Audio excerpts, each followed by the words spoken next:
members of the public on the platform, a very important part of our deliberations with the Appropriations Bill, to hear what the members of the public are saying. In the same breath, I would like to welcome all the members of the public who are going to make presentations to us. There is equal education, there is SAICA, there is COSATU. Thank you very much for taking time to share with the honorable members your take on the 2020 Appropriation Bill. Lubabalo, do we have any apologies that would like to record? Thank you, Chairperson. Good morning, Chairperson and honorable members.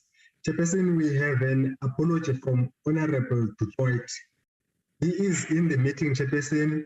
However, because he is flying, he is apparently right now, as we speak, he is at the airport in Joburg, in Durban. He's not going to be fully able to participate, Chairperson, because he is worried about the noise that may come from his side, Chairperson. So that's the only apology that I have. Let's note that apology. Darren? Good morning, co-chairpersons, honorable members and guests. I received apology from Mr. Saropin. He's got a medical appointment. He's going to join the meeting a little bit later. And then also Matthew Parks from COSATU says that he is in an interview, so he will join the meeting at 9:30. Thank you, Chair. Thank you so much, Lubabalo and Darren. Let's note those apologies. Honorable Sheikh, there's an apology that you wanted to. Yes, good morning, Chair. I've got we have a meeting with the Executive Authority of Parliament at 10 o'clock this morning at Parliament itself. So I'll be leaving to attend to that meeting. Thank you very much. Noted, Honorable Sheikh Imam. Honorable members, our guests, as I said, we are most welcome.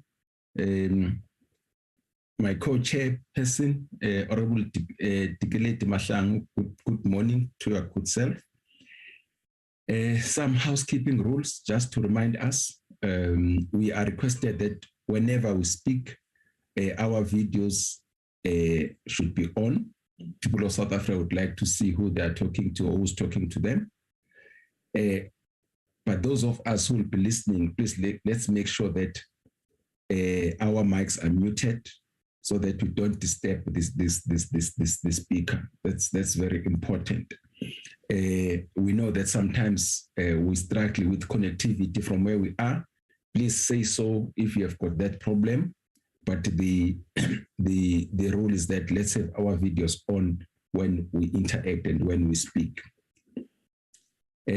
Honorable Mahlangu, before I allow the presenters to come in, do you have a word to say? Thank you, Chairperson, and good morning to you and all the members of both committees. Don't have much to say, and I want to appreciate your opening remarks, exactly what we are focusing on today. I received a call from Honorable Karim that he will be with us maybe until later, about 12. If we stretch after 12, he would like to be excused. Thanks very much, Chair. Thank you, Honorable Chairperson. As I said, if you look at our agenda, we'll start with equal education, and we request that you confine your presentation to 20 minutes.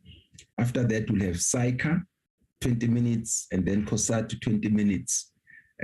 Honorable Karim, our meeting is scheduled to end at 12, and I hope we'll be able to keep within that time frame.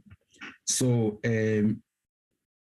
equal education, please introduce yourselves, and if you have got your colleagues, and I'll be timing you, and please time yourselves too.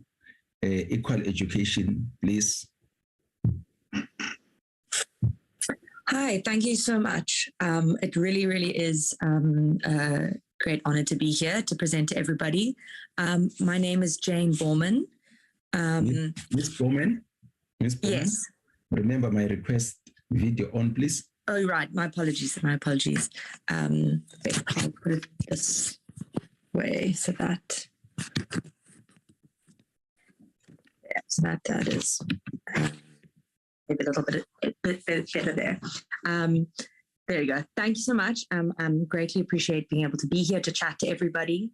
My colleague Jada Wilkinson is also on the call. And are you guys going to be able to put the presentation up from your side? Erin and Lubabalo, what is the arrangement?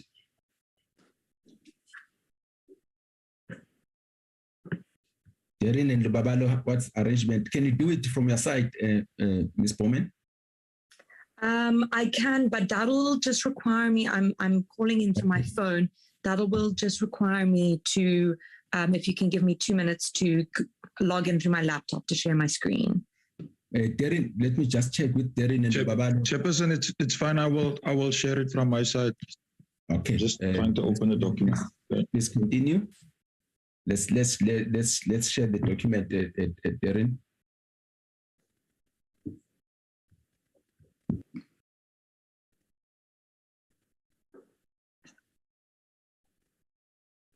Is it showing on your side, Chairperson?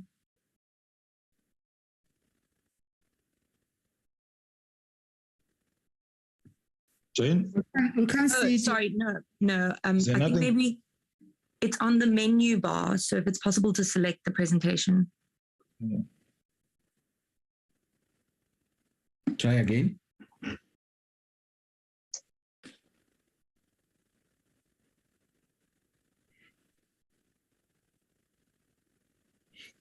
Mr. D, can I quickly try it from my side?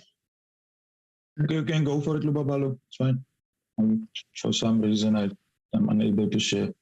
There it is. There it is. It's sorted. Fantastic. Okay. Thank you so much. Honourable members, Chairman, it really is a great privilege to be able to present to everybody today on the 2022 Appropriation Bill. You can go to the next slide. Today, what we will be covering is a brief look at the right to basic education. Secondly, a brief look at basic education trends, particularly the consolidated budget and infrastructure. Third, we will cover issues around expenditure in basic education. Fourth, higher education. And fifth, recommendations to the committee. Next slide, please. As everyone in the committee is aware, South Africa's current context is extremely difficult and extremely complicated. As we move into a new phase of the pandemic, namely that we are having to adjust to, as some people have called, this new normal, and we are moving out of that sort of emergency phase, lockdowns, school closures, etc. The need to mitigate the immediate and long-term consequences of COVID-19, as well as the burdensome systemic and historic inequalities in our schools has become overwhelming. Eco-Education has written a number of op-eds and engaged a number of advocacies talking about the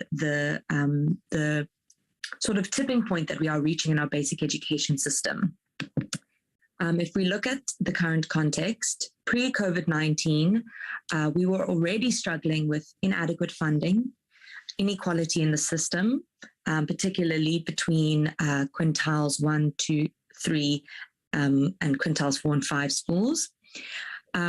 Issues of poor service delivery, specifically infrastructure that includes toilets, classrooms, etc. Decreasing per learner expenditure. This basically means that if calculations are done to exclude compensation for employees out of the amount allocated to basic education, and then obviously looking at the number of learners at currently in the basic education system, we see overall that there is a decreasing amount that is essentially allocated to each learner. If you divide the amount of funding provided to basic education by learners attending school. We also see a chronic lack of basic and safe resources in many schools. This has been documented time and time again, and I'm sure the committee is aware of the stories of, learners either dying or being severely injured in schools due to school infrastructure, as well as not having sufficient protection in the school from the community outside, whether that's crime, whether that's drugs, etc. Then we, on top of this already sort of precarious education context that we found ourselves in, COVID in the basic education sector, like across the whole country, had a very, very damaging impact and also created a number of unique challenges. We saw in 2020 that due to the severe budget cuts with money allocated to what government determined to be frontline sectors, basic education, which was not deemed to be a frontline sector, saw massive cuts in its funding. This included 1.7 billion rand total cut from school infrastructure. And in the context of what we've already discussed regarding the lack of basic resources in many in many schools, this obviously had a devastating impact. Then with remote learning and school closures, there was high learning losses. This was obviously led to increased inequality as more resourceful schools were able to mitigate this learning losses, whereas in some of the poorest schools in our country, up to 70% of the 2020 year, the learning that was supposed to take place there was lost. And I mean, the knock-on effects of that is obviously very severe. We also saw across the country increased hunger and poverty in families, which impacted learners greatly and create increased vulnerability for learners. The sector also had to cover a number of additional costs on top of having to have budget cuts. And this also put a great financial strain on a sector that was already struggling to meet its targets and its needs. Next slide, please. Briefly, as I'm sure all of you are well acquainted with the right to basic education, but it requires restating because of the uniqueness of the right to basic education as a socioeconomic right in our Constitution. Firstly, unlike many other socioeconomic rights, which are basically access to be provided progressively according to available state resources, the right to basic education is immediately realizable. This essentially means that the government and all government arms of government are obligated to have a constitutional duty to provide basic education immediately to all learners. This is because the Constitution recognizes that basic education is intrinsically linked to the realization of equality, dignity, and freedom for all. The courts have recognized in various court judgments certain components of the right to basic education. This is very important when looking at how basic education is funded, because essentially underfunding these key areas undermines the realization of learners' right to basic education. So courts, including the constitutional courts, have said that the right to basic education consists of the core components, including safe and appropriate infrastructure, furniture, teaching and learning materials such as textbooks, and scholar transport. The importance of basic education was recognized in South Africa's National Development Plan 2030. The quote being, "The single most important investment any country can make in its people is education. Education has intrinsic and instrumental value in creating societies that are better able to respond to the challenges of the 21st century." Next slide, please. And in the context of this, one, sort of the historic issues that we are facing and that we are still struggling to overcome in the basic education sector. Two, the unique challenges that the sector is facing to overcome COVID-19 and its impact in the sector. And three, the importance that both the Constitution and our relevant policies have put on basic education, we now look at the basic education funding trends. What you can see is that this graph goes from 2018 to 2024. Obviously, the years 2023 and 2024 are projections that were made in the 2022 budget document. What we can see is that there was, this is also a real funding, so this takes into account inflation. So it looks at how much would the funding be worth in 2022 Rand value. And what you can see is that there was still some real growth between 2018 and 2019. And that in June 2020, which was the first budget, the supplementary budget that accommodated for COVID-19, we saw a sharp decrease in real funding for basic education. While we are seeing in 2021 that this was marginally increased, despite the large amount of additional challenges to the sector, and 2022 also saw a increase in real funding. We would argue that this doesn't accurately reflect the scale of the issues that are currently existing in basic education. However, we are grateful that we are seeing some real increases in funding. But however, if you look at the outer years, you'll see that both in 2023 and 2024, we have a severe cut again in funding. To us, this is deeply, deeply problematic, as it is, our history in the education sector has shown everybody that we have serious systemic issues that require sustained investment. And we are concerned by the fact that going forward in the projected outer years, we are seeing severe cuts to the sector, which will deeply impact the ability to implement all of these projects and all of the components that make up the right to basic education. Next slide, please. In this slide, specifically looks at school infrastructure. As I'm sure everybody is aware, school infrastructure is a huge issue amongst many, many schools, particularly quintile 1, 2, and 3, and particularly in more rural provinces where schools are further apart and in more remote locations. The minimum norms and standards for school infrastructure sets out a minimum core amount of school infrastructure that must be, that must be implemented in schools.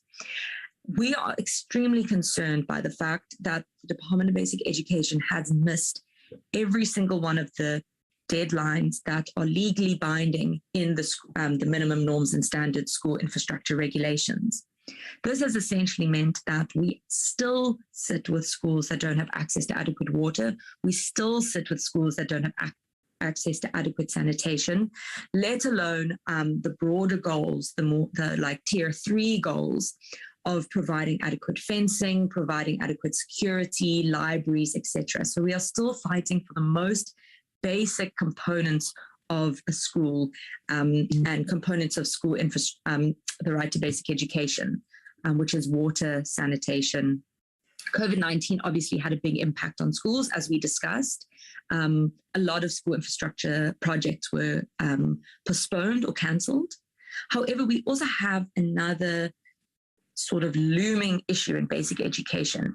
We are seeing this being addressed by the fact that the Department of Basic Education is wanting to allocate more money to maintenance. And so we are definitely grateful that this issue is receiving attention. However, we are seeing a fastly deteriorating existing infrastructure. In the Western Cape, in a presentation made by the Western Cape Education Department last year, they stated that in the next 10 years, approximately 5 out of 7 schools will be reaching the end of their useful life. This essentially means that not only do we need to allocate funding to providing new school infrastructure, but we need to ensure that we maintain the existing infrastructure. And this will obviously cost an additional amount of money. So we are happy to see that infrastructure is increasing in real terms in 2022. Again, we would perhaps we would argue that this perhaps doesn't reflect the scale of the problem that we are facing. But again, we are grateful to see this increase. However, like consolidated funding, we are again seeing in the outer years a significant decrease in real funding. Again, this means that while Treasury is making an initial investment in basic education, perhaps to try and get us over the hump of some of the difficult COVID-19 issues, we are, or maybe to compensate for some of the budget cuts. The issues that we are facing are sustained long-term issues, and we are not seeing that reflected in the budget, which is extremely concerning to us. Next slide, please. We do also want to recognize that the basic education sector has issues beyond funding allocation, and that this has a real impact on National Treasury's decision to fund programs and elements in the sector. Expenditure issues in the basic education sector fundamentally undermine government's functionality. Some of the main issues that we see are underspending, irregular expenditure, and fruitless and wasteful expenditure. This, I think, is important, obviously, to bring up with the Appropriations Committee, as this looks at how the allocated resources are actually spent. Since 2012, at least 2.7 billion has been irregularly spent through the Accelerated School Infrastructure Delivery Initiative, ACIDI. This is obviously a significant amount of money. And then again, between 2011 and 2019, 30% of ACIDI funding was not even spent. So if you look at sort of the comparative between irregular expenditure and under expenditure, a significant amount of money that was allocated to this project was not spent. Both National Treasury and the Appropriations Committee, along with other key players, are mandated to take an active role in the oversight and capacity building of national, provincial, and municipal governments and their departments. And therefore, we would love to see a concrete engagement by this committee, either with Department of Basic Education or just more broadly on how to deal with these issues around expenditure. Then the next slide on higher education. Equal Education is obviously a basic education-based NGO. However, the right to basic education does also have another component of the right to higher education, and as such, it's something that is of great importance to equal education as well.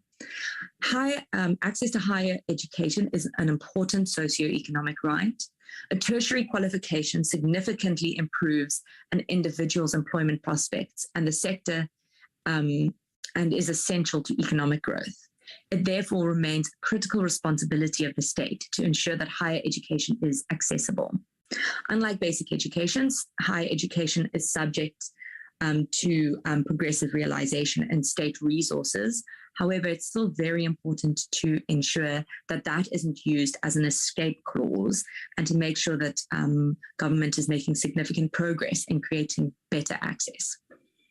In 2002, a report was commissioned by Higher Education Minister Blade Nzimande and was completed. This obviously related to issues around ensuring that there was proper access to higher education and the concept of fee-free higher education. The report found that free university education for the poor is feasible and should be pursued, even if the costs are high. However, we have seen that despite the Fees Must Fall movement and an increased investment by government in higher education, as a result of that, very little progress has been made on the recommendations of this report. Next slide, please. We have also seen that while the National Student Financial Aid Scheme, NSFAS, has the potential to be a very, very strong arm in creating this fee-free higher education, and would be the appropriate channel to ensure that students from poor and working class households have access to higher education institutions, the scheme has for years been dysfunctional and therefore is a great hindrance, in fact, to being able to expand fee-free higher education. During a parliamentary portfolio committee on higher education in February 2021, it was highlighted that in Tshwane University of Technology, NSFAS owed it 430 million for that financial year. At Wits University, they said they had an outstanding for 2022 funding of 150 million. And the Northwest University stated that they had 38 million rand outstanding for that year. Next slide, please. To conclude, just to say that we understand that the issues in basic education are complex, and it's not simply a case of providing more funding to basic education. However, we believe that this issue needs to be tackled head on through a collaboration of government, parliament, civil society, and schools and communities themselves, and will require a multi-pronged approach. Therefore, our recommendations to the committee is to advocate for basic education to receive funding that grows in line with learner enrollment and inflation and is pro-poor and gender inclusive. We also call on National Treasury to provide meaningful oversight to, we also ask that this committee call on National Treasury to provide meaningful oversight of the sector. We also call on this committee to engage National Treasury on the decision to reduce infrastructure funding over the medium term once inflation is taken into account. We call on this committee to ensure that provincial education departments have sufficient funding to meet the national minimum thresholds for per learner funding, to ensure that the National Treasury develop a cohesive policy that ensures that all learners have access to higher education. And that would be along with the Department of Higher Education, and hold the Department of Basic Education and provincial education departments to account for irregular expenditure, underspending, and fruitless and wasteful expenditure. Next slide, please.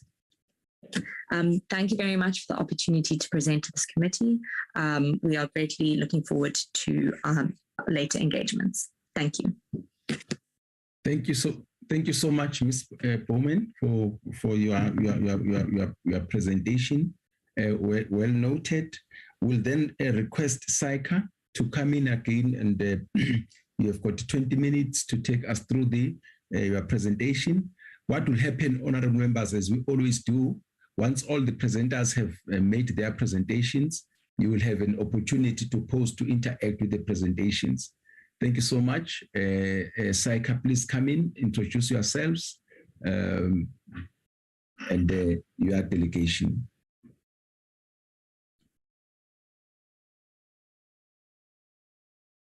Saika?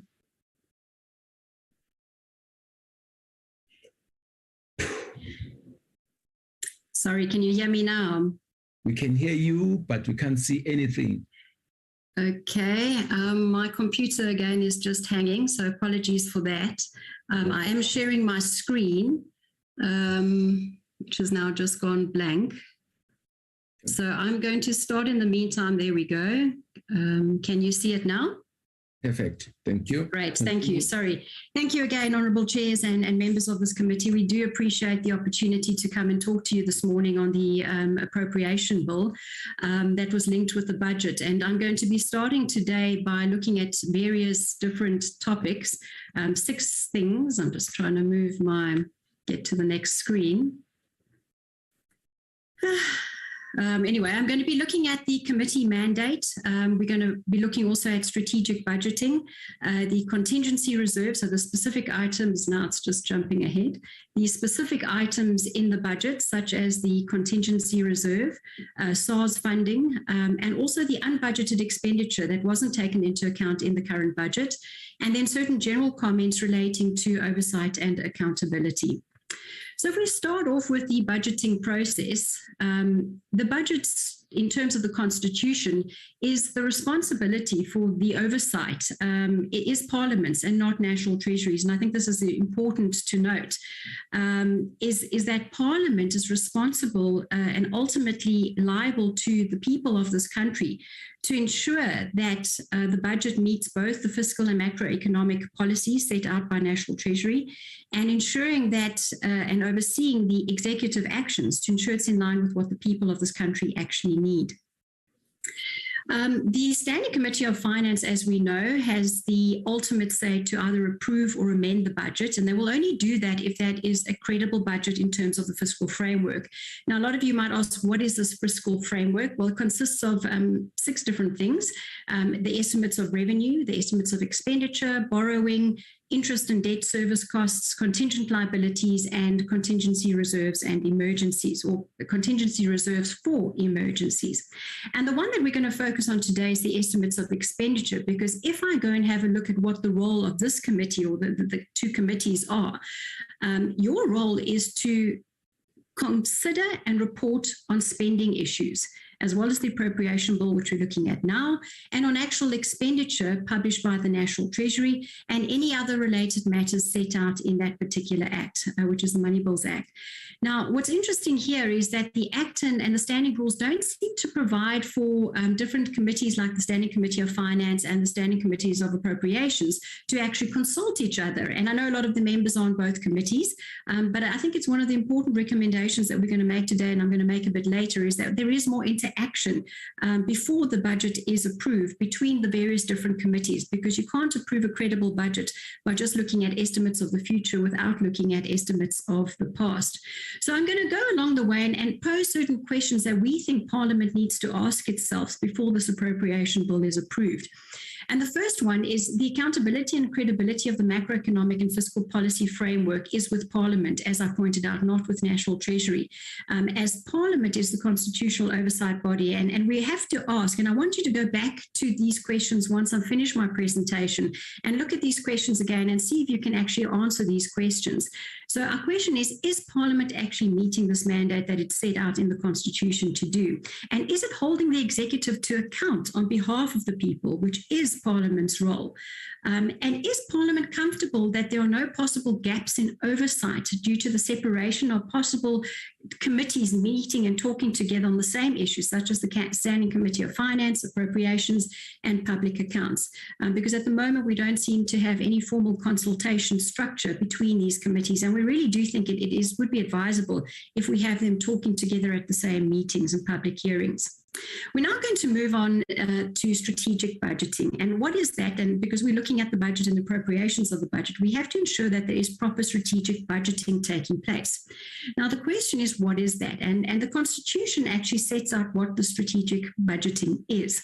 And it says Parliament should be comfortable that the budgeting process promotes transparency, accountability, and effective financial management of the economy, debt, and the public sector, that the proposals for financing are sufficient to ensure any anticipated deficit, that the intentions regarding borrowing or any other forms of public liability that will increase the public debt during the year are looked at, that the national interests and needs of the national government are determined by objective criteria, that the provinces and municipalities are able to provide basic services and perform the functions allocated to them. And that's really critical, and you'll see that in the rest of my presentation.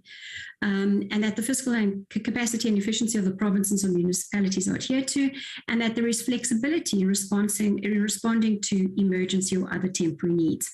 So knowing that, I'm going to go into one of the specifics in the appropriation bill, and that is the budget allocated to the NPA, the National Prosecuting Authority, as well as the Protection and Security Services, which we term, or SARTA I think has also used the term, the VIP Protection Unit, which is responsible for protecting a handful of dignitaries. They say identified dignitaries and government officials. Now, if we compare that to the role of the MPA that is responsible for ensuring the safety of 60 million people in this country, we've got to ask the question, why is there such a big difference? Or why are these two budgets actually so similar? Specifically considering that the NPA has said that they are going to be short 1.7 billion if they are to prosecute the state capture cases as mentioned in the Newton Commission, and to promote the department. Now, we've got to ask ourselves, what is government telling us by allocating pretty similar budgets to these different entities, considering that this VIP unit got an increase of 1.7 million rand last year, and the MPA got a reduction of 400 million rand last year, and the budgets are pretty similar. So again, questions that Parliament needs to ask itself is, should this VIP unit be given pretty similar budget to what the MPA is getting, considering the number of individuals the MPA unit actually has to serve? We've also got to consider the critical and urgent role of the NPA. Is it appropriately funded to perform the function that our country actually so desperately needs it to do, to stop the corruption and get those perpetrators behind bars? The next one I want to move on talking about crime is the police budget. Now, we know that an increase of 2 billion rand was proposed for next year to provide for wage increases, and another 6 billion rand in 2024-25. Now, the question is, if we take that increase of 6 billion rand and we take inflation into account, that's actually completely eroded away over the next 3 years. And that's inflation at 5%, not considering the inflation figures that we have at the moment. And we've got to ask ourselves then, where is that money going to come from to finance the additional 12,000 new police recruits that the President and the Minister and both the SONA and the budget said they were going to employ, if they've actually got less budget now than they will have 3 years down the line? The next thing that we find strange is that if you look at the appropriation bill, the police budget has been allocated 100 billion, whereas if we look at the budget documentation, it's 110 billion. So we're not quite sure if there's a difference between police and police services. So we'd happy to get any explanation on why there is that difference, because it is quite important. Now, the next thing I want to highlight on the issue of crime, South Africa has undergone a review in November last year by the Financial Action Task Force, which is the oversight body for money laundering and financing of terrorism activities. They reviewed South Africa and they said, although we have a very strong legal framework, we have significant shortcomings in this regard, and that's in the enforcing framework to stop these illegal transfers from taking place and money laundering from taking place. Now, one of the proposals that this task force came up with was that the South African Directorate for Priority Crimes needs to employ more people, specifically more forensic investigators and accountants. Now, they've only received a 4.9% increase this year, and we've really got to ask, is this government's commitment to actually fulfilling its obligations in terms of the review? Because South Africa did commit to review the interventions that this FATCA actually said they were going to do. Now, the question might be, so what happens if we don't meet these targets? Well, I can tell you they are critical and dire. If we look at, and they call it us being put on the grey list. Now, if we look at Turkey, who was put on the grey list last year, at the end of last year, they lost incoming capital inflows of 7.6% of their GDP just because they were put on the grey list. So this means that the whole country will be at risk, because we cannot, as South Africa, where our economy is at the moment, afford to lose further capital inflows. It will also increase the cost of bringing capital into South Africa. It will put a strain on relations with foreign loans and lenders, because foreign bankers and lenders, because they have to do additional due diligences. They're required to do additional due diligence before they're allowed to provide funding and capital inflows into the country. So really a huge impact. And we've got to ask, is Parliament willing to accept the accountability? Should this FATF put South Africa on the grey list if government fails to meet the interventions that they actually said they would do to stop this money laundering and financing of terrorism possibly taking place in South Africa? And we've also got to ask, how will that 12,000 additional policemen be funded? If they're going to have less budget, the police is going to have less budget in 3 years' time. And where is that difference in the budget per the budget speech and the actual appropriation coming from in the police budget? Moving on to the next thing, which is the Contingency Reserve. As you know, the Contingency Reserve is actually used as a suspense account, as we see it currently, because 5 billion rand has been allocated to the Land Bank. Previously, it was used to fund or bail out SAA. And we feel that it should be used, if you look at the definition, it should be used for unforeseen expenditure and natural emergencies, such as we had, the floods, the pandemics, etc. So the question is, since the budget in 2022, we've had the serious floods in KwaZulu-Natal. And in the meeting with National Treasury, with this particular committee, I think 2 weeks ago, they asked how will the flood damage be funded from this budget? And National Treasury basically said that it's already been included in the existing budget, which I find hard to believe because we didn't know it was there, unless it is obviously in the Contingency Reserve, which a part of it is, and they admitted to that.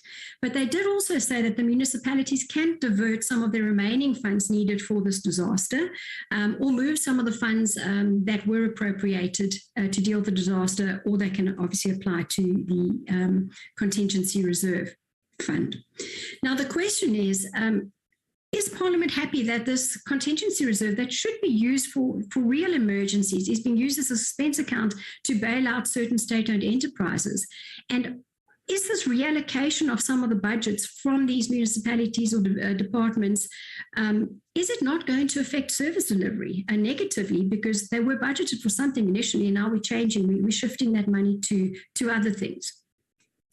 Okay, now let's look at this a bit further. The budget for the contingency reserve is sitting at 10 million Rand for 2022-23, and there's additional 5 million Rand after that.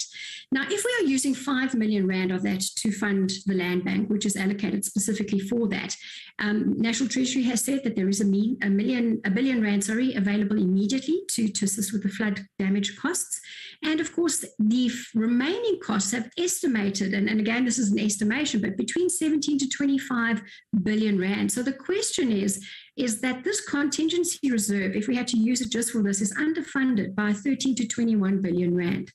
Add on to that the SAA with Provan Gordon, who's undergoing the new terms for selling parts of the SAA, he's going to require additional 3.5 billion Rand. Is that also, like it was done before, going to come out of this contingency reserve?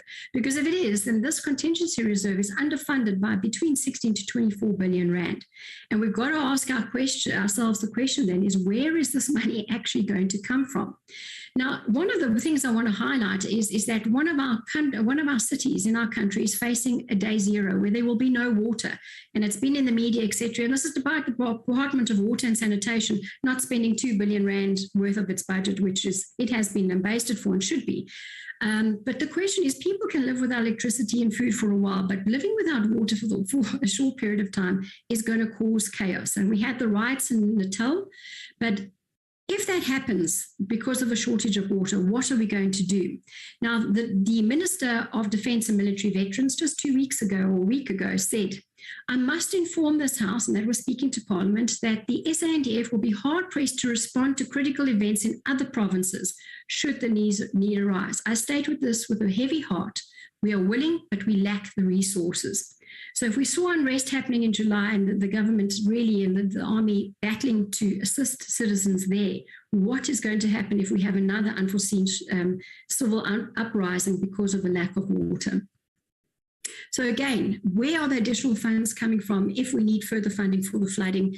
Will we have to take out further debt? Will the SAA be funded out of this? And where are we actually going to get more money if there are more unforeseen, like lack of water, emergencies that are occurring? Because it doesn't seem like the budget has taken that into account. We then move on to SARS funding. And as we know, SARS is critical. The budget would not work if we didn't have the funding from the tax revenue. So we need an efficient SARS, yet they have said that they are 9 billion Rand short over the next 3 years. And this is going to implement the GRAP implementation that should have happened in April, which obviously has not happened. And we now see that SARS's workers are on strike. They're demanding a 7% increase. SARS is trying to meet their needs. I think they're offering 1 point something. And they said that this funding will come from their savings. Now, how is that going to impact the critical organ of state being SARS, with increasing taxpayer complaints and dissatisfaction already apparent if we look at the SARS electronic systems, and there's no particular oversight over SARS. So who's going to actually take this up when SARS's compliance with its ability to meet the service delivery requests of taxpayers are not being met? Because we've seen that if compliance costs increase, then compliance behavior also changes, and it's to the negative. So the higher the compliance costs, and if a revenue service cannot provide a proper service, then it does negatively affect compliance behavior, and that's bad for our country because we need the tax revenue. Again, where is SARS going to get this additional resources to ensure that it has acceptable service delivery so that we don't affect compliance behavior? And also, where is the implementation of GRAP and why has it taken so long to do? Because it is affecting the budgeting process. If we look at unbudgeted expenditure, we have SOEs and contingent liabilities that are fast becoming a real actual liability for government. They're sitting at roughly about 1.2 trillion rand. We also, wonder about SASRIA. We see the second appropriation bill is allocating 22 billion rand to them. And we've got to ask, why was it underfunded? It was meant to cover nationwide claims, not just claims stemming from KZN. And it has increased its premiums by, I think, in the excess of 1,736%. But again, is that sufficient to cover any future uprising should that occur? We then move on to the municipality financial health. And I mean, this is just laid up quite clearly. Their financial position, a quarter of them are in dire financial position. With them, there's doubt of them even continuing as a going concern, half of them being financially constrained.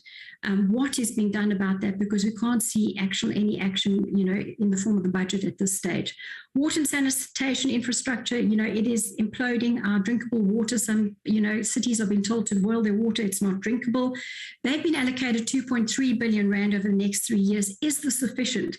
And again, I do need to emphasize that just throwing money at the problem is not going to work. A lot of these departments have sufficient funding, yet despite this, they're not achieving their targets. And that's another issue that I'll touch on towards the end of my presentation. Your legal liability provisions, we don't see that provided for. If we just look at health, police, education, they've got claims in the billions rands against them, legal claims. That is not in the budget, and they quickly are realizing more and more claims are coming against the government because of the bad service delivery. Where is that being taken into account? Another new one that came up after the budget speech was, Doctor, please wrap up. I'm almost done. Try to wrap up, ma'am. Thank you. Urban needs 60 million rand. It's our accounting regulator. They have to pay out. That's almost half of their budget. Are they going to rely on government for that? If we look at GAPF underfunding, they need 2.5 billion rand. That also only was there. Actuarial was only released after the budget. Where is that going to, that money going to be coming from? And same with the police funding that I've touched on. And the last one is the general concerns, including accounting and oversight. And as usual, I'll wrap up very quickly on this. The Auditor General report shows that more than 10%, 18% of our municipalities are sitting with 10% of their budgets already spent next year. So they're pre-spending that. They're starting a financial year with part of their budgets already spent. How is that going to affect service delivery? And how is, is allocating more resources to these divisions that are not performing actually responsible? And again, just the 30-day payment rule, I'm not going to go into the details. I've highlighted it in the slides. You'll see the water and sanitation department comes up here. This is the lifeblood for small businesses. Why is nothing being done about it? 5.3 billion rand of invoices not paid after 30 days. The departments that are responsible are there. The recommendations by National Treasury have been made. What is Parliament doing to ensure that these recommendations are being fulfilled? And the same again with the appropriation versus performance. We can't appropriate money without looking at past performance. And I really want to end off by saying that, our biggest recommendation is that we need all of these departments and all of these parliamentary committees to work together to ensure that we have proper cohesive budgeting taking place, so that we don't have separation, that we can sort this out from the beginning. Past historical spending failures can be addressed just straight away during the budget. And I just set out who's responsible for overseeing this accountability and implementation. And it sets up basically that Parliament is ultimately responsible, and National Treasury also can withhold money to certain of these departments. And as you can see, it's not being done. We know National Treasury has started doing this, but it has to do more to ensure that we have accountability for the money that is being allocated to these different departments. And again, I'm going to end off by saying we've got to ensure that the executive is being held to force, and that's Parliament's role. And is this budget, Parliament its credibility is at risk here if we do approve things and yet nothing seen, there's no oversight and no accountability. It's in your hands. So thank you very much, and thank you for affording me the extra time. I appreciate it. Thank you, Dr. Smulders. We didn't see your face. Please show your face. Is it not showing? My video is on. There you go. No, there was a presentation. Oh, just override it. Okay, sorry. Thank you. Appreciate it. Thank you so much for the presentation. Let's go to Kosatu.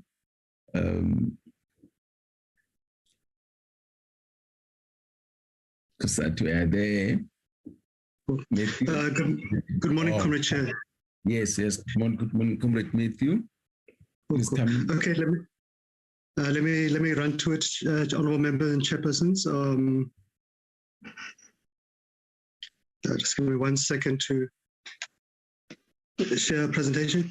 No, thanks, honourable chairperson and members, and thanks for giving us space as COSATU just to share some thoughts around the appropriation bill.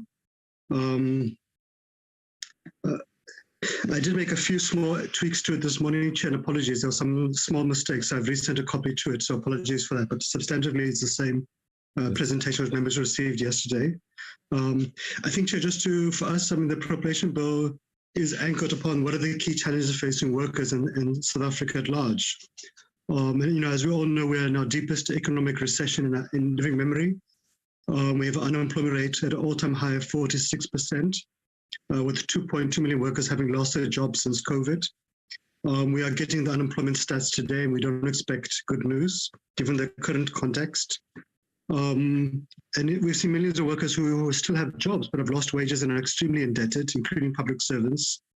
We've seen many SOEs in real stages or varying stages of collapse, similarly with many municipalities struggling to provide basic services. And I think we all know about the cancer of corruption eating at the heart of the state's capacity. Chair, I think for us on the framework, and we appreciate government has to really juggle multiple crises, but I think we have to juggle them simultaneously. And I think where we diverge from colleagues in government is that we don't think the focus can solely be about reducing the state debt levels. We don't think we should be drawing comfort from a projected 1.8% GDP growth. This is not enough to reduce unemployment. We think government has done government's done well to an extent around providing relief to the unemployed, and we should be seeing how can we enhance that.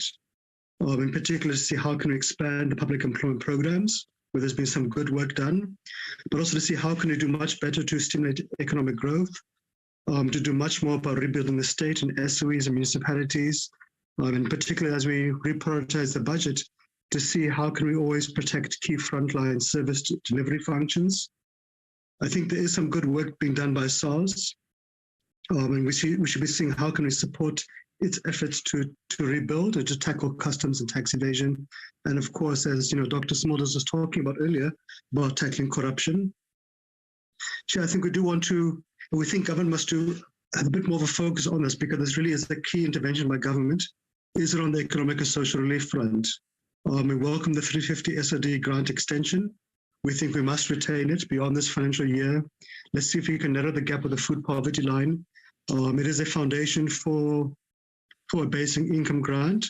And we should see, as the current Minister of Finance is saying, how can we link it to skills training programs, so to help its recipients to find jobs.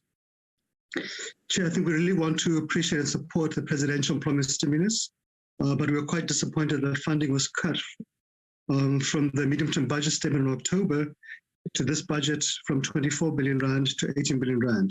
We had actually hoped it would have been increased to 30 billion rand. We think we should be doing so, because that can help it to provide opportunities for about 2 million young people to get into the labour market.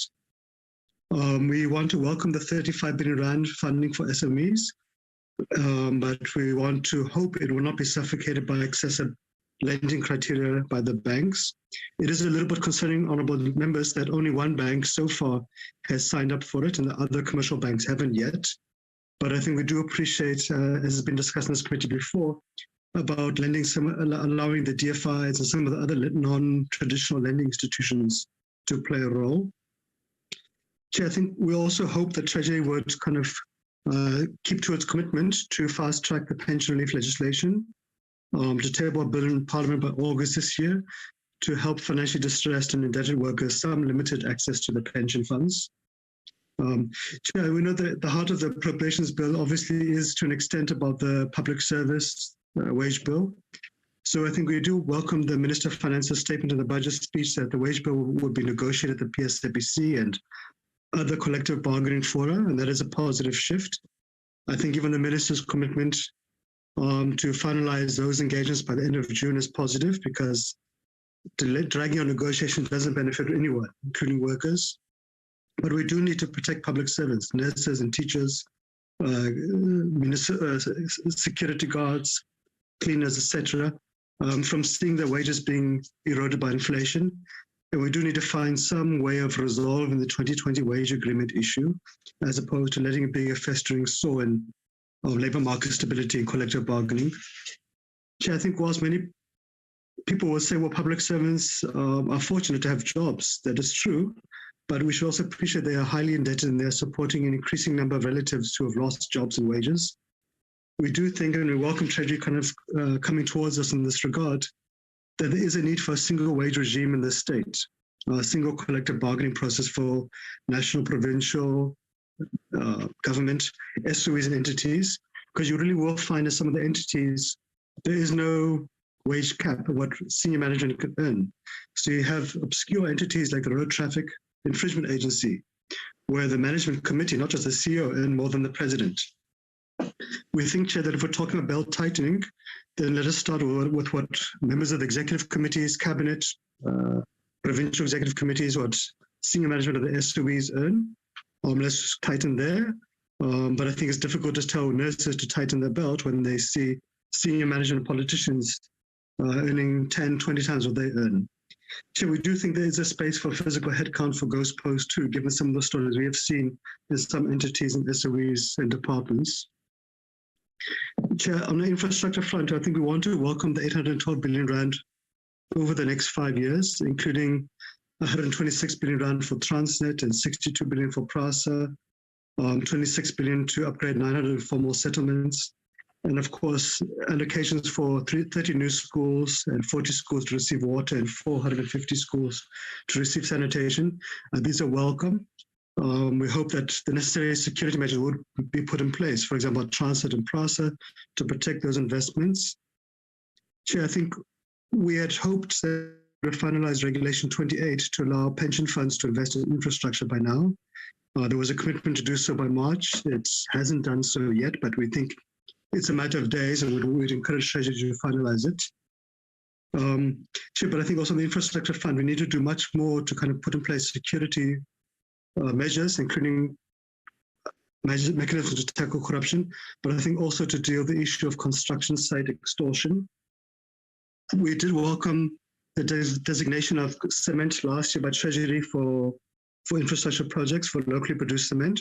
We think we should go beyond that to include steel and clothing and machinery as well. Chair, just on some of the specific departments, the key ones, for lack of a better term, I think we want to welcome the 8 billion rand to fund the NHI over the MTEF, the 3 billion rand to employ additional health workers, and the 15.6 billion rand to fight COVID.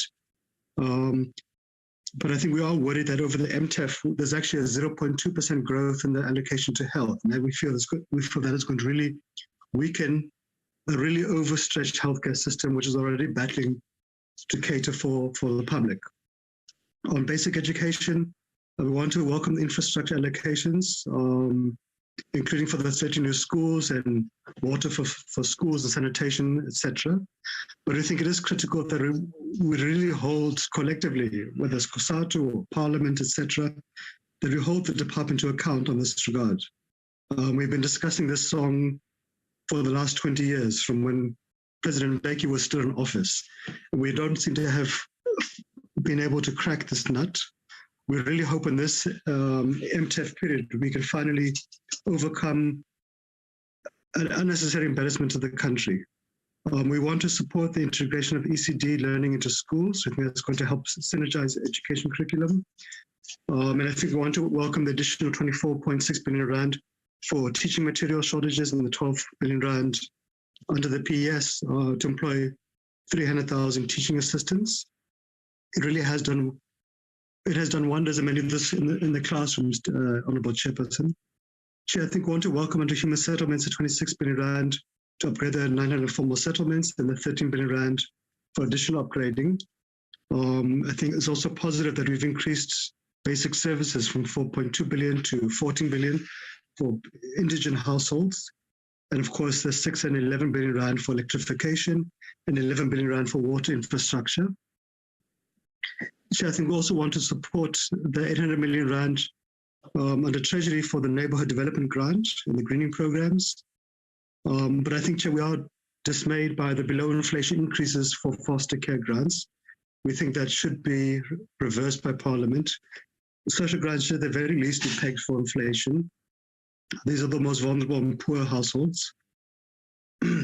Chair, I think we want to support the allocation of the 784 million rand to rebuild roads damaged by the recent floods in KZN, and hope this money is getting quickly to communities. And we want to support the 20 billion rand allocated for transport investments. Chair, I think a similar point to what Saiko was saying earlier around land reform.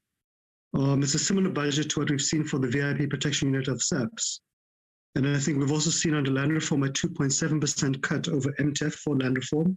And this really kind of goes in the opposite direction when you have a desperate cry for land, be it in cities for formal areas, be it in rural areas, or farm workers or residents who want to build houses, to grow food, to set up their own SMEs, etc.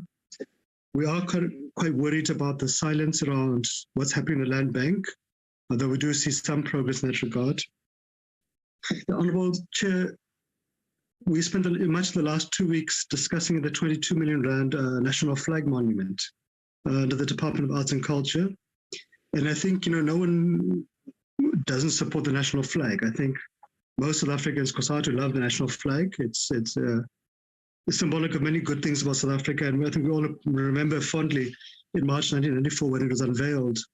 But I think, First Chair, what was worrying is that it showed that, one, a department which is out of touch with the public frustrations on the ground, that we can't justify such an expenditure. But second, Chair, that in the budget itself, if you go through the appropriation bill, you will not find the 22 million rand flag monument being displayed. It might be hidden up in some other wording, some other allocation, but it's not clear. And I think that also it questions that how do we craft the budgets and make them more transparent, so they're more easy for people to understand. But if the media hadn't exposed this thing, then I think most of society would have been none the wiser for some time. Chair, just from the economic cluster, I think we support the 17 billion rand for industrial financing, but we are really concerned about the 4.8% cut in funding over the medium-term expenditure framework and a 50% decline in funding by DBSA. We really do need to support DTIC and the 15 industrial sector master plans. They are key to growing the economy, to creating jobs, to supporting local manufacturing and local economic sectors. And there are some green shoots in those master plans. Chair, I think on mineral resources, we would want to motivate to actually allocate more resources to this department in the future to help reduce the mining applications backlog, because I think this is going to boost the sector. I think there's a backlog of about 5,000 mining rights applications currently, but it can help to create thousands of badly needed mining jobs. At the same time, whilst we've been losing thousands of mining sector jobs. Chair, I think we appreciate the reversal of 50% cut from the CCMA's funding, an additional 120 million rand over the MTF, but it's not enough really to undo the damage of the previous cut to CCMA. And of course, to appreciate that the CCMA is flooded with retrenchments and workers seeking relief, we should actually be allocating more to it. And it is really a critical institution to supporting labour market stability, which is key to the economy's growth. Chair, on Home Affairs, the Minister of Home Affairs has been talking about extending Home Affairs services on a Saturday, but when you have a 4.3% cut over MTEF, it's going to make that very difficult to do, and in fact, it's going to worsen the queues at Home Affairs. The President talked about an additional 10,000 or so police officers, but in reality, when you take into account police personnel exiting SAPS over this year, it will actually be an additional 2,000 police only. And we've seen in the last about 5-6 years, the SAPS headcount going from about 192,000 to about 172,000 currently. It's made worse, honourable members, when the majority of SAPS personnel are deployed to head offices, provincial offices, or desk jobs, and not actually deployed to community policing or specialised units. We don't think we're doing enough, Chair, around the modernising of courts, where on average you see about a 2-year backlog for court cases to be finalised. On the Defence Force, Chair, and I think this committee is much better informed than I am, given the recent oversight visit to Pretoria. But we want to welcome the establishment of the Rapid Response Unit to give support to SAPS. But I think we are concerned about the continuous impact on the decline in standard of appropriations and its ability to fulfill its constitutional mandate in South Africa and Africa. I think we do need to have a discussion there, because the conditions of many of our SANDF personnel, it really is quite worrying. The conditions of the barracks, the servicing the machinery, etc. It's alarming. On the SOE front, I think we want to really welcome the progress made in reducing the debt of Eskom by 100 billion rand, or by 20%. That really is a significant achievement. We need to accelerate the social compact of Eskom implementation, including a debt relief plan. We hope to finalize this soon, because we need to give support to Eskom to focus on maintenance and additional generation. But I think we do want to reject any calls to retrench 10,000 workers at Eskom or to sell its assets. Chair, I think, on SAA, we welcome its resuscitation, and it's positive to see it beginning to fly. But I think we do have concerns about the conditions of its sale, and we need a bit more clarity in that regard. Chair, on Transnet and PRASA, we really want to plead for need urgent interventions by state around it. We're witnessing the systematic criminal destruction of our railway network. We think there's urgent intervention needed, which includes reviving the SAPS railway unit, deploying the SANDF in the meantime to secure railway lines, and I think to ban all scrap, copper and steel exports, and to formalize the scrap metal industry, etc. But right now, if we don't act urgently, we're going to witness the death of our railway infrastructure network, and that's going to have a huge impact upon jobs in the mining, manufacturing, agricultural sectors. It has an impact upon workers getting to work. Chair, in the budget, it talks about retrenching 6,000 workers at the post office over MTEF. We think this must be rejected, and we should be looking at an alternative plan to save the post office. Chair, just on the local government front, one doesn't need to talk too much about it, but I think to make the point that we know municipalities are in real financial trouble, but we don't see enough of a plan. And into COGTA's allocation, what is the plan to rebuild local government, to make sure it provides quality basic services? But if we don't do that, we're going to continue to see companies closing and retrenching many municipalities, and in particular in rural areas. And of course, we know local government really is a hotspot of corruption. We don't see any clear roadmap in the bill, but what is the plan to move us to a district development model? But clearly, right now, the 259 municipalities are not sustainable. And again, we don't see what are the interventions by COGTA or by Treasury. And we appreciate Treasury's hands are somewhat constrained in this regard, but to give support to Eskom to make sure municipalities pay what is due, because we cannot be outsourcing municipality failures to Eskom, and the whole of society pays the price afterwards. But we do think there's a need for a much clearer role for Treasury and for COGTA to play municipalities in terms of the appointment of competent managers, and a much tighter, shorter leash on them.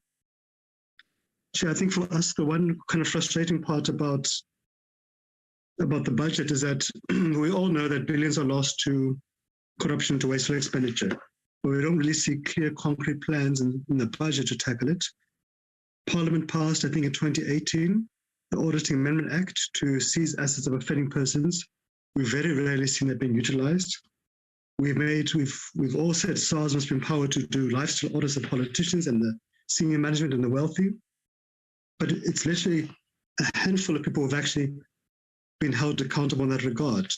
The majority of members of cabinet, of MECs, of senior management in the state, for example, haven't had lifestyle audits. I think there's a difference between disclosure of assets and real lifestyle audits.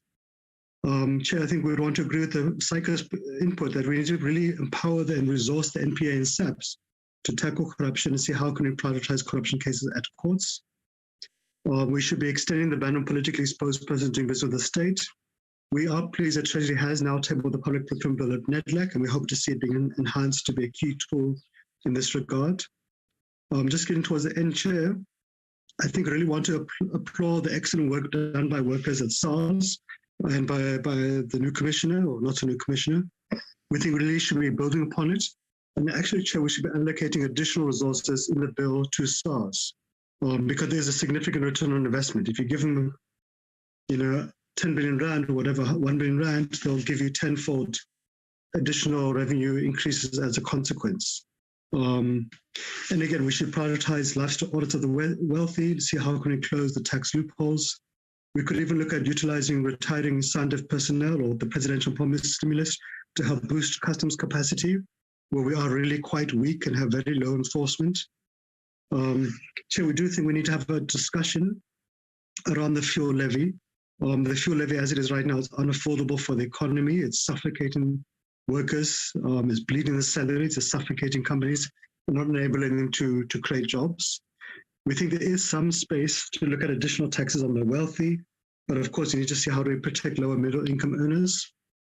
Chair, I think just lastly is that, and it's also the appropriation bill, but I suspect members might want to hear, the President made the call at SONA for a social compact. We've begun initial discussions with Cabinet on it. I think we have not moved fast enough, but I think we will start moving quite soon.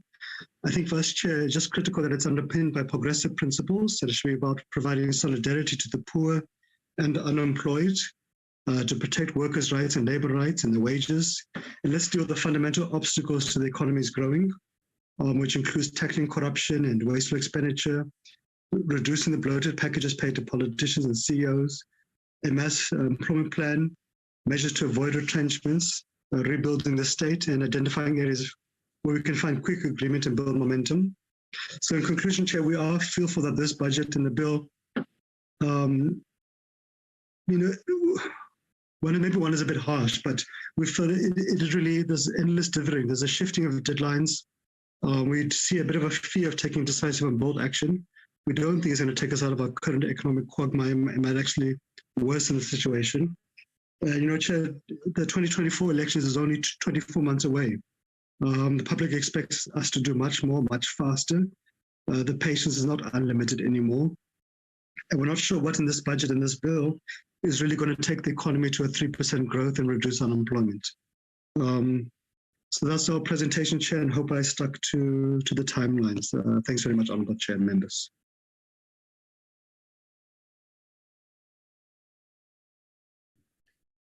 Yes, Thank you.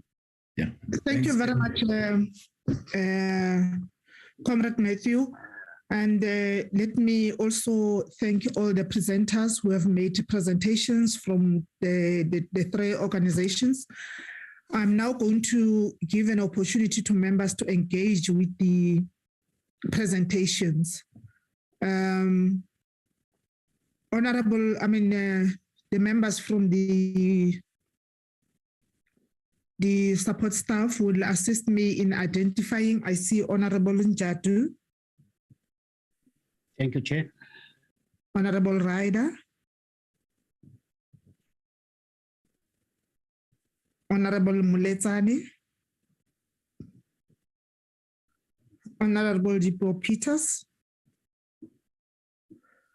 Honorable Augam. Honorable Karim. Who else? Honorable Klaiso, I see X. I don't see the name. I'm just Tolil.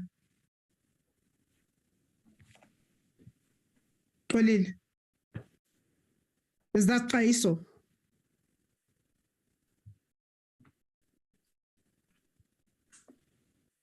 Lubabalo, can you assist? We only have those. Klaiso, yes. Yes. Okay. I was unable to see the name. Okay. Thank you, honorable members. Honorable Njatu, you can kickstart the debate or the clarity seeking questions. Thank you very much, Honorable Chair. Good morning. And if possible, please open your video. It is open, Chair. Okay. Yes. Yes, thank you very much, Chair. And Honorable, also good morning to all the members of the two committees, National Assembly and National Council of Provinces and all stakeholders.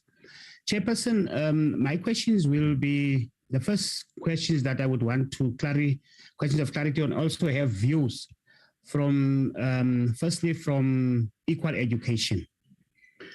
In looking at solutions to scholar transport, as also understanding that scholar transport has been characterized by problems in various provinces and lack of standardization. So my question or the view of, I would want to have the view from Equal Education as to what is your view in this regard and how best this imported program be implemented by government. What is your view around that in terms of getting a solution on scholar transport? Then the second question, Chair, will be also to have a view from Equal Education on the solutions on the school's backlog. And to have an understanding from Equal Education is what is your view on the current movement of schools' backlog funding, that is from national to provinces, and the basic education infrastructure funding. What is your view around having to get a solution on the school's backlog? That is the two questions that I would want to raise to Equal Education. Then the next one is, okay, the last one to Equal Education is the movement of ECD to basic educations. To also have a view from Equal Education on the state of the preparedness of this movement from ECD to basic education. Then I want to make just a point, Chairperson, on the issue of oversight. I think I picked up a point that saying there's a lack of oversight of committees, which I believe that it may not be the matter that committees are not doing oversight. One can just take one example of the committees now currently in and out in KwaZulu-Natal doing their oversight on the floods matter in KwaZulu-Natal, and other committees are also busy in doing their oversight as to fulfill their mandates. I just want to make that point clear, Chairperson. Then on SAICA, Chairperson, on SAICA is that what is the specific key mechanism that Parliament may use to consider and to ensure fiscal oversight? I would want to have clarity on that, or a feedback from SAICA as to the specific key mechanism that Parliament may need to consider to ensure fiscal oversight. Then COSATU, Chairperson, is to appreciate the presentation from COSATU, but also to check with COSATU on a problem solving. We know that these issues are key issues in terms of your post office, ESCOM, and also the fuel hike, petrol hike. So also for COSATU to bring some, what is the view of COSATU as to how these problems can be addressed, so that we also understand from a COSATU perspective, as these committees, as to the issue of the post office challenges, and also the matter of ESCOM, which we believe is a matter that is serious, and also now the issue of the petrol hike. Thank you very much, Chair.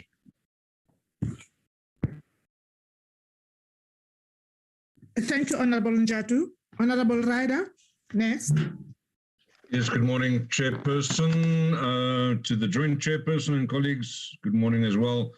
And a special welcome to the members of the public and civil society that have presented to us today. Thank you for your time and inputs that you put in. It does make our work easier and helps to highlight issues for us. So your inputs are, as always, greatly appreciated. I'm going to kick off, in the order. So, in fact, perhaps I can start with, there was a letter received from Mr. Kalikopu, and I note that Mr. Kalikopu has not presented to us today, but we did receive his letter, Chair. Having read the contents, I think that the inputs of the letter are noted, but if I can perhaps make a recommendation that that letter gets forwarded on to the Western Province provincial legislature, where I think it would be better addressed due to the specific nature of its contents. And I think that would be the best way to deal with that particular input from the public. Moving on to the presentations today, Chair, I think that starting off equal education. So yes, I think that it was well noted, your comments on the minimum norms and standards that are not being met, and the shrinking infrastructure, real infrastructure allocations. I do also note in the budget that the infrastructure backlog is no longer going to be reported on separately, and the intention is to incorporate that into the bigger infrastructure allocation. And my concern is that it will disappear, and the focus on it will disappear in there. I'd love to hear equal education's inputs. I think that I've also made a note here that I have no idea what I was talking to myself about. Oh, yes, it relates to the backlog, beg your pardon. So, yeah, and then we've heard a fair amount, equal education, about the remodeling of education funding that's going to go forward. And if one takes a look, it's fairly alarming when one considers that, and here's the stat that I've just researched, only 7% of South Africans actually have tertiary qualifications. So it's quite a low number. However, if one looks at the budget spread between basic and tertiary education, or basic and higher education, basic education gets 1/3. So tertiary education gets 3 times as much allocation in terms of the budget. We're also seeing a massive acceleration in the medium-term expenditure framework of the spending on tertiary education, and we're not seeing the same sort of escalations going forward on basic. In fact, the Equal Education's presentation showed us that there is actually, when one takes the inflationary impact into account, there's actually a constriction in the allocation of basic education expenditure.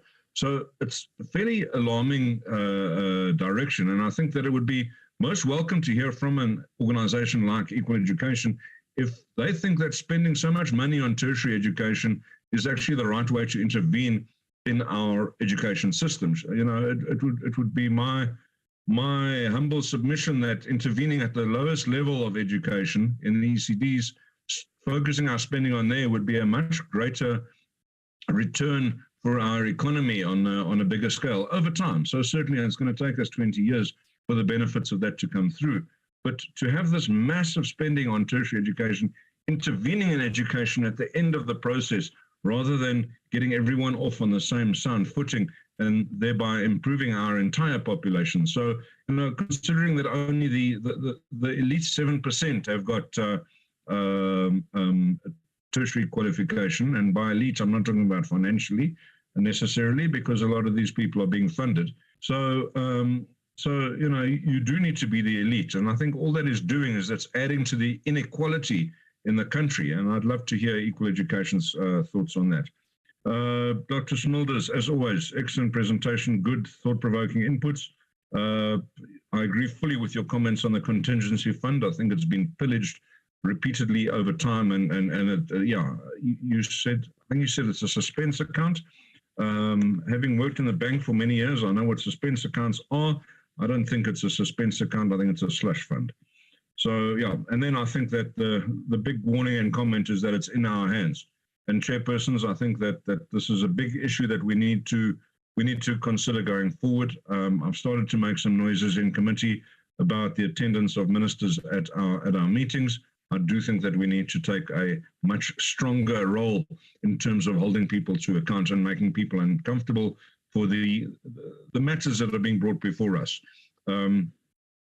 Yeah, so I think that several of the presenters today have highlighted the disparities between the promises that are made by politicians on various platforms, be it by ministers themselves. And I mean, to mind, of course, comes the Home Affairs issue, the SAPS issue, the Fikile and Balula promises. But in addition to that, the budget promises that are made and the State of the Nation address, and the disparity between those promises and what actually gets budgeted for. And yeah, so it would be most interesting to take each State of the Nation address and each budget speech and you know, dissect their promises and then compare it to what actually gets budgeted for. I think we'd actually be left a little bit disappointed from that exercise. SANDF, land redistribution, it's a massive issue. It's on the front pages, and yet the allocations are being reduced, as was pointed out by Saka and by Kasatu. And of course, human settlements is another one where we're just not seeing anything new coming forward and actually seeing a contraction. I urge you to tune into the debate this afternoon in the National Council of Provinces to hear a little bit more of my thoughts there. Good. Right. And then, of course, we get to Kasatu. Now, Kasatu, we are not friends today. Mr. Parks, you come to this committee and your comment is actually uncalled for to say that there still needs to be resolution to the 2020 wage dispute. Mr. Parks, there's a decision by the Constitutional Court of South Africa that made it clear what the resolution to that matter is.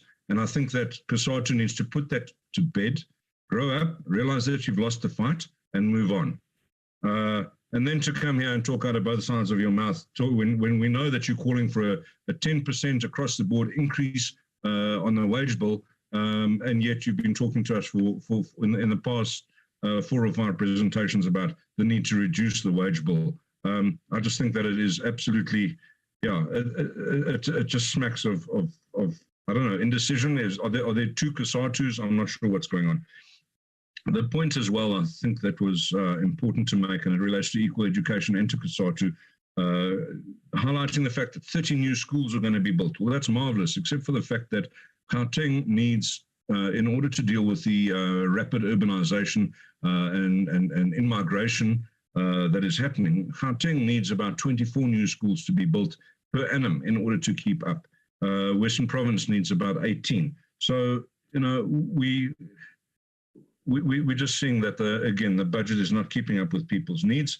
And as we end up with these mega projects and these housing developments that pop up, we're just seeing that government services are not following. So never mind only schools, also police stations, etc. Look at, yeah, example, Savannah City. Chair, I'm going to leave it there. Thank you very much. Thank you, Honorable Ryder. Ntatem Letsani, the next. Thank you, co-chairpersons.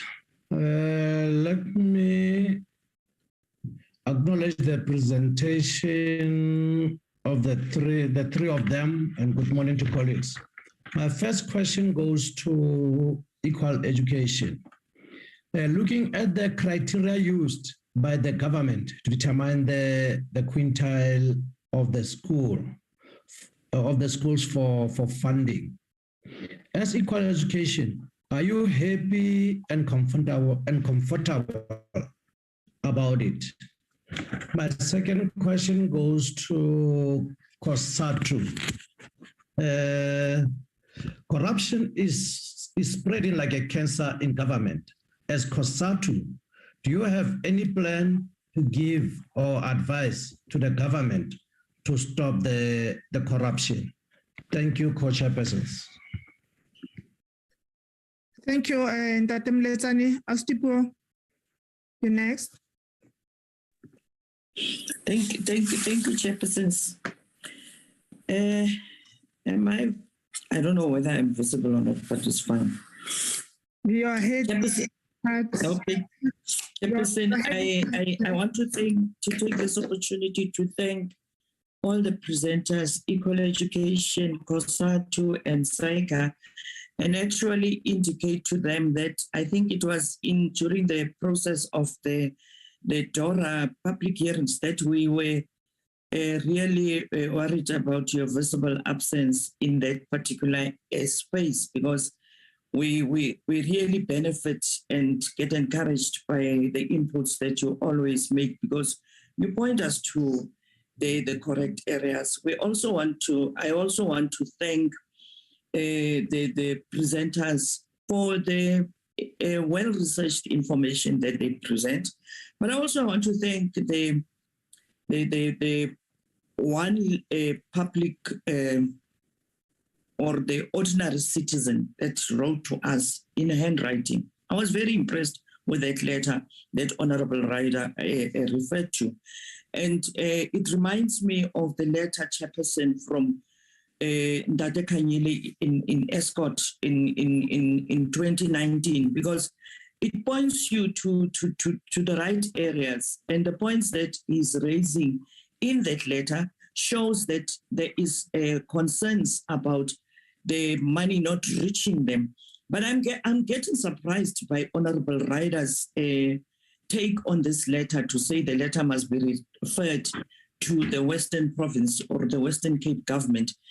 I want to say that for me, it was correct that the gentleman wrote to this committee, because it would mean that at the local government level, at a provincial government level, he felt that they are not getting the necessary hearing. So it is important that National Parliament be aware that ordinary citizens support. And in fact, Chairperson, in the letter, he says, I don't have access to emails and all those other, for lack of a better word, I would say fancy gadgets. So I thought that in the last engagements, we did say, how do we make it possible that ordinary citizens can be able to reach us? We did indicate, even in the research that Parliament did, on what needs to be done to engage and to make it possible that the general public can be able to access Parliament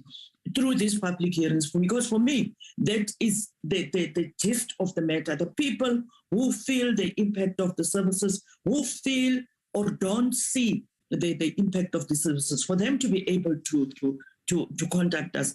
But I also want to remind Honorable Dikeledi Chairperson and Honorable Ryder that Honorable Ryder is representing the government, the Western Cape. He's not representing the DA, he's representing the Western Cape in the NCOP. So when the letter reaches here, it is his responsibility, when it is provincial visit time, to take that letter to the Western Cape, not the committee to take it back. I've never heard about downward delegation. So I think it is important that we just correct that, Honorable Ryder. No hard feelings. But I want to say to the presenters, I have just a few points to make. Like I said already, you make valuable inputs. You are enriching our listening. But I want to know, and this thing has always been troubling me, the issues you are raising, have you been able to engage the portfolio committees? Like, for example, the issues been raised about local government by SAICA. Has SAICA ever went and met the portfolio committee on COCTA and engaged them with the issues that you raised? Equally with COSAT, because for me, there would be sometimes this feeling, and sometimes we talk about overreach on certain areas. And even as Parliament, we have got different areas of responsibilities. Yes, we trace the rands and cents as they go to different entities, different departments, and all those. But the portfolio committees that have got direct oversight, I think it was SAICA who was talking about the oversight, because each and every budget is approved of departments, is approved by the committee before it goes to the main National Assembly for overall approval. So now, sitting from my corner, I really believe that, like, for example, the issue that was raised with regard to the reducing number of men and women in blue, I was asking myself whether the portfolio committee is looking at this and be able to address it. The issue of the conditions of the police training center, those things, truly speaking, they do oversight. And we're talking about, there was somebody who was talking about the SRD be, or it was COSATU, be linked to skills training program. Equally, EPWP and CWP, it is supposed to be a platform for creating the necessary skills that people can graduate out of. And we've got this EPWP, CWPs, and we are talking about conditions in the institutions of government, the non-core, the outside the facilities looking in deplorable states, and all those type of things. And I think that the board chairpersons, the portfolio committees, even when we present, and I know Honorable Tikeleti and Honorable Butelis, we will present our reports in Parliament with recommendations on what needs to happen. But does the portfolio committees, our colleagues in Parliament, take this forward to be able to make sure that they engage the management, they engage the executive authorities on the issues that are being raised? Yes, whilst we look at, is the money enough? Is there reductions justifiable? But it is important that they make sure that the work is being done. And another thing, Chairperson, I want to say to COSATU, Comrade Matthew, the points that you raise are very important. Now I'm worried. Many of the issues that are a concern that you have raised are presided over by public servants who are in one or the other union. Do you ever have an opportunity in your platforms to be able to engage your colleagues and to say, if it is that government does not deliver, but the hands and feet and eyes and ears of government is actually the public servants, what is your role?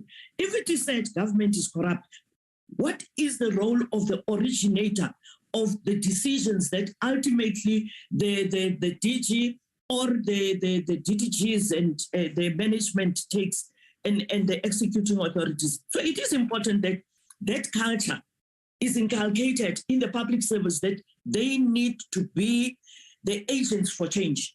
They need to be able to make it possible that when it is said that we want to implement, we want to make sure that the district development model becomes a success, those people who must make it happen are there and they are members of unions. So it is important that once you come and present to us, we get encouraged, but the members of these unions, are the members of your affiliates aware of these concerns that you are raising? Because now I get enriched, I get educated, I get empowered by your presentations. The other thing that I wanted to raise is equal education. Equal education, I think Honorable, I think it is Njadu, raised the issue of the scholar transport and raised the issue of the ACD. And again, Chairperson, you would know that we sound like a broken record when we speak about the unspent budgets in education. We also, Comrade Matthew, raised this issue of the hijack of projects by some people that delays the implementation of the SCD in the rural areas. But the budget goes unspent and there is wastage and all those type of things. And yet children are still going to school in deplorable conditions. It is for us important to engage. And I think one day maybe we should have a committee-to-committee engagement with regard to these particular issues. Scholar transport, equal education. Do you think, in conclusion, I want to ask, if the school management and SGPs are better capacitated rather than contracting out scholar transport, would it be better for schools to own the buses and be able to make sure that children get transported in a very good conditions, facilities to school? I just want to end there, but Chairperson, I see you saying that I must stop. Thank you. Thank you, Honorable Peters Wansuel. I never said anything. I never did anything to indicate that we must stop. We still have enough time and we wanted to give members enough opportunity to engage. The next one is Honorable Ocamp. Thank you, Honorable Chairperson. Honorable Chairperson, yeah, let me start with equal education. Ms. Jane Bauman, I think it is. Thank you for the presentation. There was a lot spoken now about what Kusato said about education, and I want to bring that in with your presentation. Firstly, the 30% of underspending at the CD is extremely worrying. You are right. We must do better oversight and have these departments be better held to account.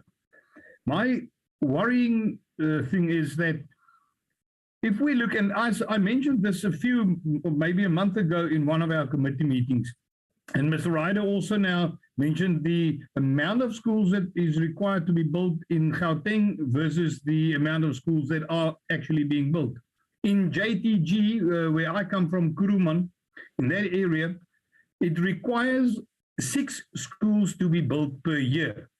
But in the last 3 years, they only built 2 schools. So 2 schools versus a required 18 schools in one district. This problem needs to be tackled head on. If it is not going to be tackled head on, we will have a huge problem with regards to education all across the country, because it's not only Gauteng or JTG district where this happens. There are not enough schools being built. The growth in population is of such a nature that we will require not only a improvement on the infrastructure of our current schools, but definitely more schools. You are right. The best present that any nation can give its people is a good education, and we must really see to it that we fulfill that obligation.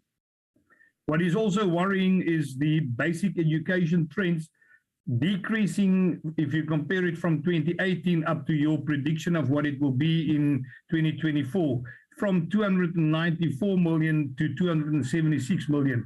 It is very difficult to justify that, and I think nobody should even try to do that. We need to put more money into our education system. Same when you look at the school infrastructure grants, that from 2021-2022 year is at 13.72, and in 2024-2025 would have decreased from 14.18 to 13.87. It is, again, it is inexplicable. Then coming to SAICA, Dr. Smulders, again, thank you very much for a comprehensive presentation. I really think that Treasury should listen more to what you guys have to say. The inputs that you give year on year is really of excellent nature. I agree that more interaction should take place, and that it is Parliament's job to hold the executive to account. We cannot just get a budget and an appropriations bill from Treasury and just rubber stamp it and carry on, because that is basically what's happening. We have all these interactions with people, but yet year on year it basically goes through.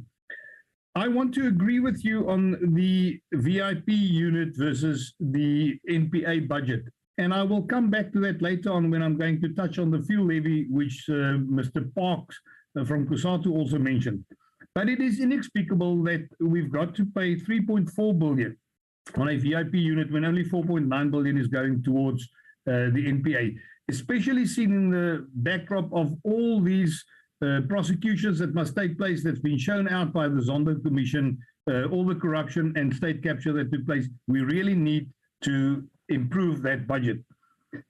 Again, I agree with you. It's a worrying factor. Where will the salaries for 12,000 additional police come from? If you see that the budget of 2025 is actually lower than the budget of 2022, then we always speak about this. And I want to, let me first go to Kusato, and then I'll come back and just put this together with us. Mr. Park, yeah, land reform, 2.7% cut over the MTF. This maybe shows us why government comes with these unreasonable suggestions of expropriating land without compensation.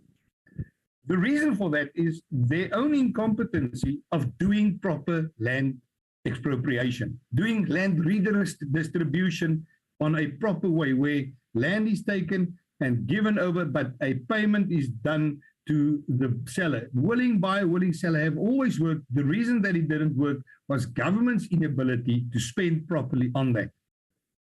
If you look at, and I agree with your ridiculousness of the 22 million rand for a flagpole, but I also want to then urge you to please assist us now to prevent additional money being spent on the ridiculous name change of the Afrikaanse Taal Monument in the Parel. It's not necessary, that is inclusive, but that's on that point.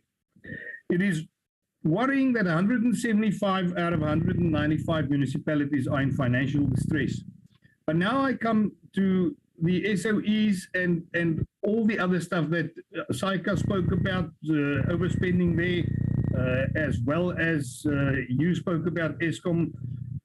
We need to look the problem in the eye. The 175 out of 195 municipalities will remain in financial distress, and Eskom will remain in financial distress, and all the other places, post office, will remain in financial distress until such a time as we stop this deplorable thing of cadre deployment. People are put into jobs which they cannot execute. There are no damage that they get, or the word, there are no control over them, and there are no consequence management for them. There must be consequences, and we see way too less of that. Mr. Park, when it comes to the fuel levy, I agree with you. That fuel levy needs to be scrapped. And we came forward as a DA and we put forward 3 ways in which it can be done. If you cut all the wasteful expenditure, that is the biggest start. Cut wasteful expenditure all across the country and you have a lot more money to play around with. Then if you look at the exemptions that can be given to the road accident fund, SARS can do a rebate on people that are already paying third-party insurance. And that can alleviate the burden on the road accident fund and immediately lead to a further decrease in the fuel price. And then the third thing that we have suggested is that the market must be opened up. We must deregulate the fuel sector so that there are competition, like in any other sector in this country.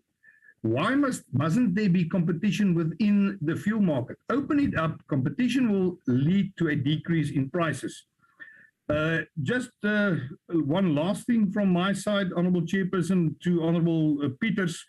The letter that was given in 2019 was given by a man with the name Mr. Joseph Kanyile. If I remember right correctly, he was from Melmoth, and he complained in his letter that he received a farm, I think it was in the year 2000 already, and through the willing buyer, willing seller policy that was in place.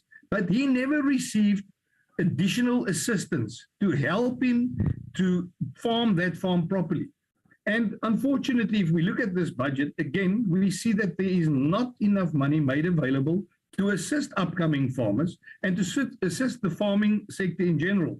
The last thing, Honourable Peters, maybe the reason why Honourable Ryder is not providing it to the Western Cape government is because he's representing Gauteng and not the Western Cape government, and maybe he knows that the Honourable Njadu, who is representing the Western Cape, will not give it to the Western Cape. Thank you, Honourable Chairperson. I really appreciate it. Keep well. Thank you, Honourable Okamp. I'll still come back to the last issue that you have commented on. Honourable Karim.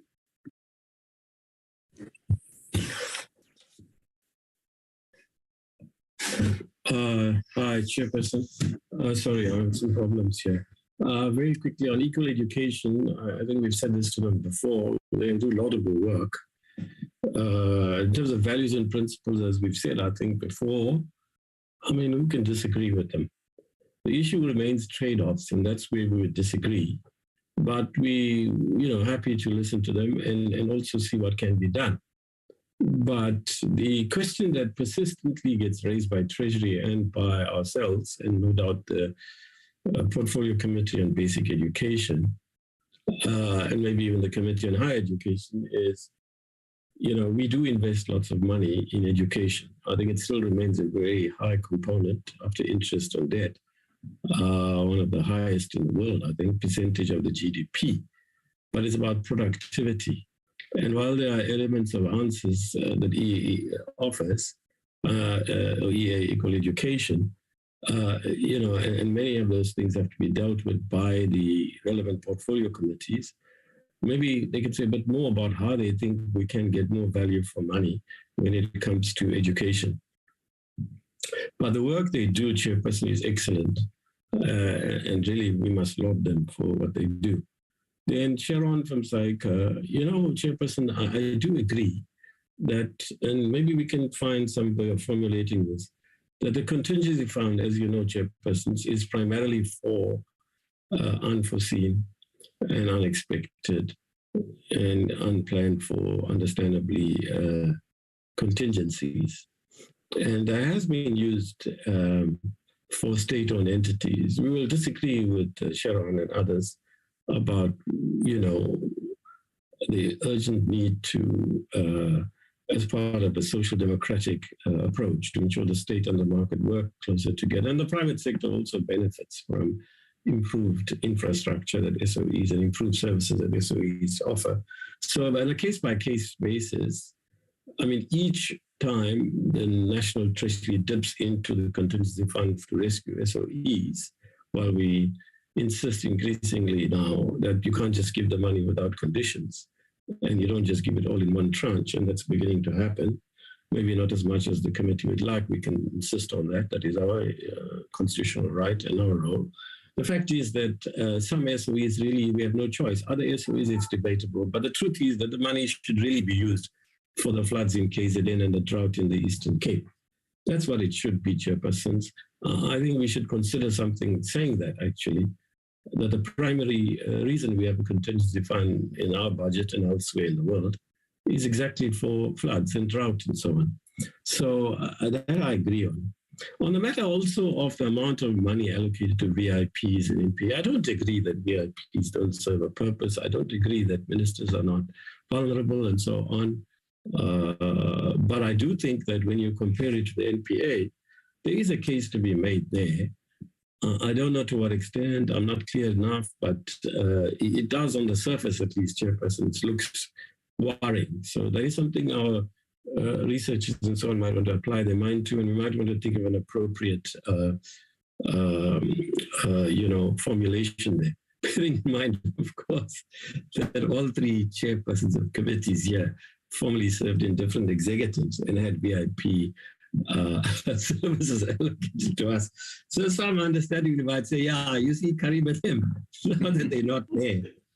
Did they do it when they were there? Well, actually, I did, but that's a separate issue. And so on. I'm sure each of us in our own way tried to prune down the services offered to us, which were, in my view, in my case at least, Chairperson, I can't speak for others, was over allocated. And I attended to that, but there were complications around that. But look, I don't want to enter that. It's not about me. But I know that people might think that. But that's not. Okay, fine. I've made my point, Chairpersons. Okay. On the matter now of commit. Now, we got a lecture from Sharon on what our role is. She's increasingly doing that. It may be a despair at our failures as she sees it. But frankly, most of us, especially the older members here, know that. We all know what she said. The newer members, I suspect, the post-2019 members, most of them know almost all, if not all of that. So, unless it's misunderstood by Sharon and others, firstly, the way it works, as I know it, is the fiscal framework reports are sent to the appropriations committees. So they have to read it beforehand, before they attend to the appropriations matters. In fact, the sequence in the Money Bills Act ensures that the one precedes the other, as Sharon well knows. Now, it's not true that there's no contact whatsoever. At times, the chairs ring each other. I've done it far less with the fiscal framework because there's such consensus around it. In the appropriations, I have no doubt that the two chairs confer with each other in some or other form.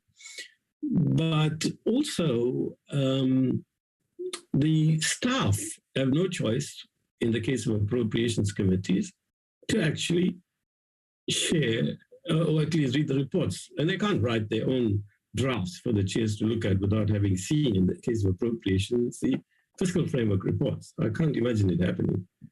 I mean, with people like Pelelani Lobo around, I know him, I'm not sure, Comrade Chair from the Standing Committee, who serves you as the content advisor, but I mean, clearly you'll be able to say more.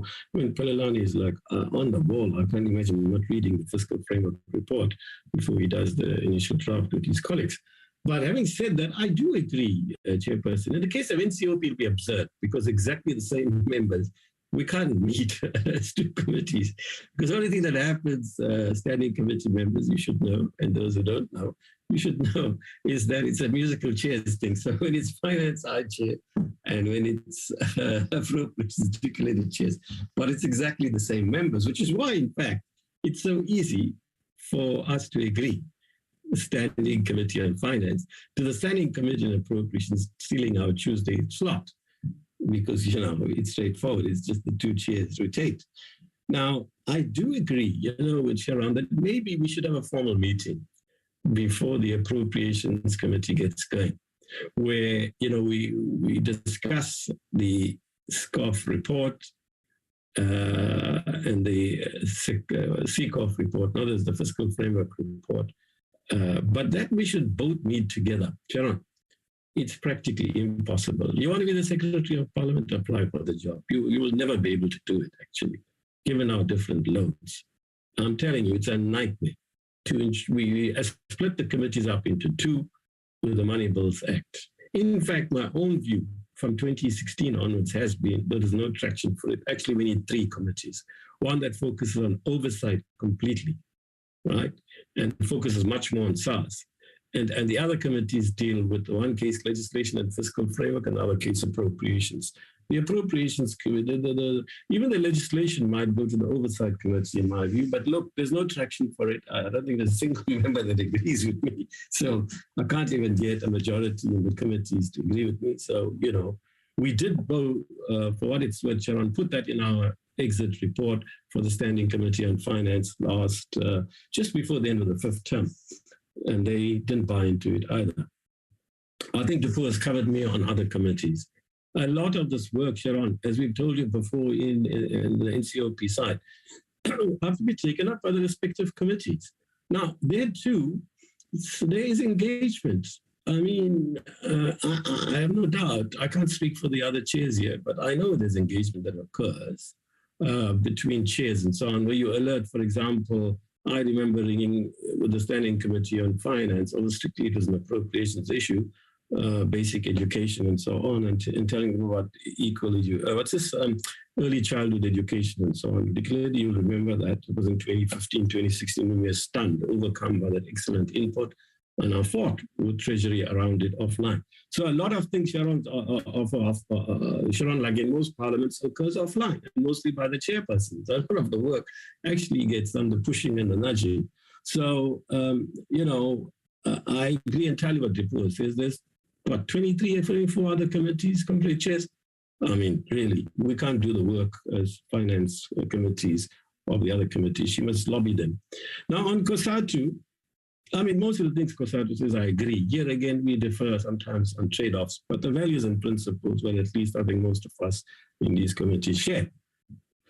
Now, an issue that we need to look at more stridently, Matthew, is, okay, you're so experienced in Parliament, right? You've been around for thousands of years. I sometimes think you are more active in Parliament than most of us in the committees, because you go to every public hearing and you harass people over the phone and through WhatsApp.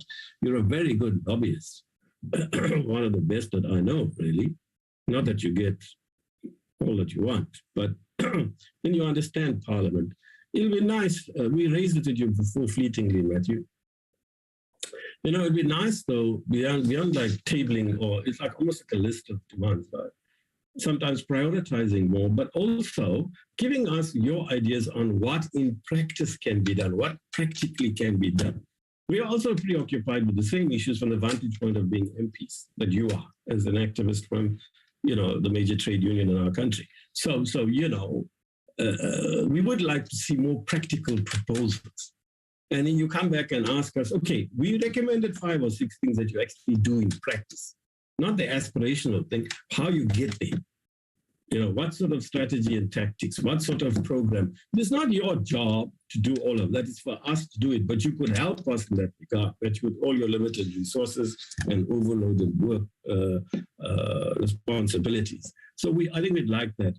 Secondly, I think it was said by the community poor, you know, and I don't want to go on about this, but the truth of the matter is the public sector unions, I mean, COSATU is primarily and regrettably a public sector federation. And SAMU, and you know, NIHAU, and SATU, all of them. What are they doing about the corruption?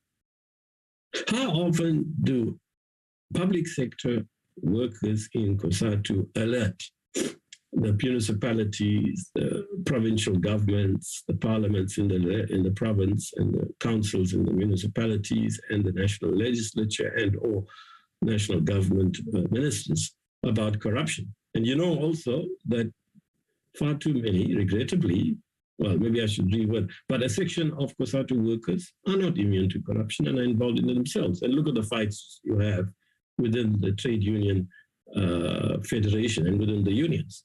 And what is the fight about, as is publicly known, as a viewer leadership is condemned? It's about investment companies and the power and control. Then there may be a decorum involved here. So maybe it's not easy for, you know, public civil society organizations to respond to comments from MPs that, you know, in my view, for what it's worth, are overboard, really. Now, Dennis Ryder asks Matthew to grow up.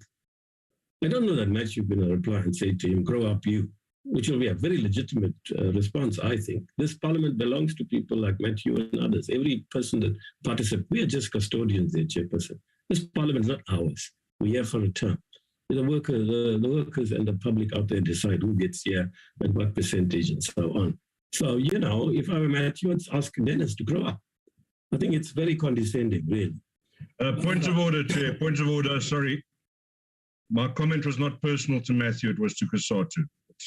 I would not have stooped to the level of getting personal. Just for that clarity, okay. Thank you, Chair. I hear you, so. But you were supposed to wait for me to give you the talking about COSATU grow up, then COSATU can say, yeah, grow. Honorable okay. Karim, Honorable yes. Karim, let me address Honorable Ryder, please. Sorry. Honorable Ryder, I hear what you're saying. To clarify what Honorable Karim is saying, but I will request that next time, even if you feel so strong about what you want to raise, wait for me to give you the platform to speak and don't speak over me, please, in future. Thank you. Honorable, continue, please. Continue. Yeah, the same applies. Then COSATU must say, he speaks for COSATU, right? He's appointed by COSATU. So we should, I think, have the liberty, Chairperson, if you and the co-chair allow it, to tell the DA to grow up. Now, quite frankly, there are many things Dennis has said that I don't think I should respond. COSATU's got its own very competent spokesperson here and representative. I'm sure if he finds the time or the need, he will respond if he thinks it's important enough. And finally, Chairpersons, is it appropriate for a member to use this platform to advertise that he's going to be speaking in the afternoon? So you must watch the NCOP. Is that appropriate? Maybe you could ask the Legal Services Unit sometime. Thank you very much. Honorable Kaiso, you're next. Thank you. Honorable Karim. Thank you very much, Honorable Chair and members on the platform. And let me also chew on what my colleagues have said in as far as presentations made by different participants here, organizations participating in this public hearing. Honorable Chair, let me start on this point here. I think the Appropriations Bill has made a number of interventions, very good interventions in some critical areas. Maybe I must start there. So exactly agreeing with what Kosato has highlighted, those points that are really beneficiary for our people. But not that all that we have to focus there, but also there are areas that need attention also as a committee. Sorry, Kaiso. Can I request that Honorable Mashile or Ms. Mashile, please close your mic. Yes, thank you very much. Can the host mute him? Continue, Honorable Kaiso. Sorry about that. Okay, thank you very much, Chair. So there are other areas that needs to be, paid attention to. And let me start firstly with the one which is related to the fact that now NSFAS, I want to make reference to NSFAS, owing the Technological University of Swan, a 430 million rands. And also the fact that now billions of rands have been allocated to NSFAS by Department of Higher Education. It shows the seriousness and the degree at which the government wants to address the issue of, higher education and skills in the country. But we cannot allow that situation where now there is, a sort of a laissez-faire by NSFAS, failure to administer or failure to discharge their responsibility as that institution. And I think the Treasury definitely has to come in here and assist us to deal with that particular, developing trend, because now it begins to blur the impact of what the budget seek to address in as far as higher education allocation or budget is concerned. So Treasury will definitely have to come in and monitor that space and intervene, such that now the students from the poor working class are not disadvantaged by failure or by poor administration and dysfunctionality of NSFAS. So now, the second point, Chair, that I want to highlight or to bring in is the issue of administration of the failed administration of guarantee scheme by banks, the 200 billion rand which the banks could not give administer to small medium enterprise. And it created a problem for our SMMEs, and it will be recommended that perhaps the development finance institution should be given this responsibility to allocate the 35 billion rand in loans and equity support for SMMEs, as opposed to the bank, because the living example is that these banks have failed to assist and to assist our SMMEs, and I guess those are the friends of Honorable Ryder. So now, secondly, is I think this one defies logic, Honorable Chair, because we talk of infrastructure development or growing of the infrastructure through funding. But at the same time, there is a reduction in infrastructure allocation by Treasury. So I often find it to be defying the logic. So there must be a way that now logic must be found there, so that when we say development, infrastructure development or growing infrastructure, it doesn't mean reduction of infrastructure allocation. So I think Treasury, moving forward, we must be assisted in that, so that there's always a logic in what is being said every time when you talk about infrastructure development, because we are talking in terms of building the capacity of the state. So infrastructure development plays that fundamental key role. Now, it goes with the issue of, job creation and with what COSATU raised as far as, job creation and unemployment, where the threat of, retrenchment at ESCOM and Telecom. This poses a threat because it also defies the logic of job creation and employment. So I want to agree with COSATU on the issue of increase on wealth tax, because it's one of the things that it can assist us moving forward in future. Because that area has not been sufficiently been tampered with. So it is something that has to be, put in place, be considered, such that now the rich are able to finance the poor. A good presentation from SAICA, but however, I want to check from SAICA.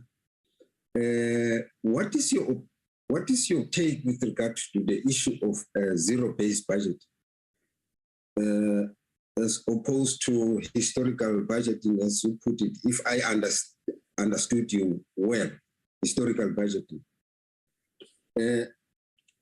Then I think, Chair, that's all what I wanted to raise. Thank you very much for giving me this opportunity. Thank you, Honorable Kaiso. Honorable Natasha.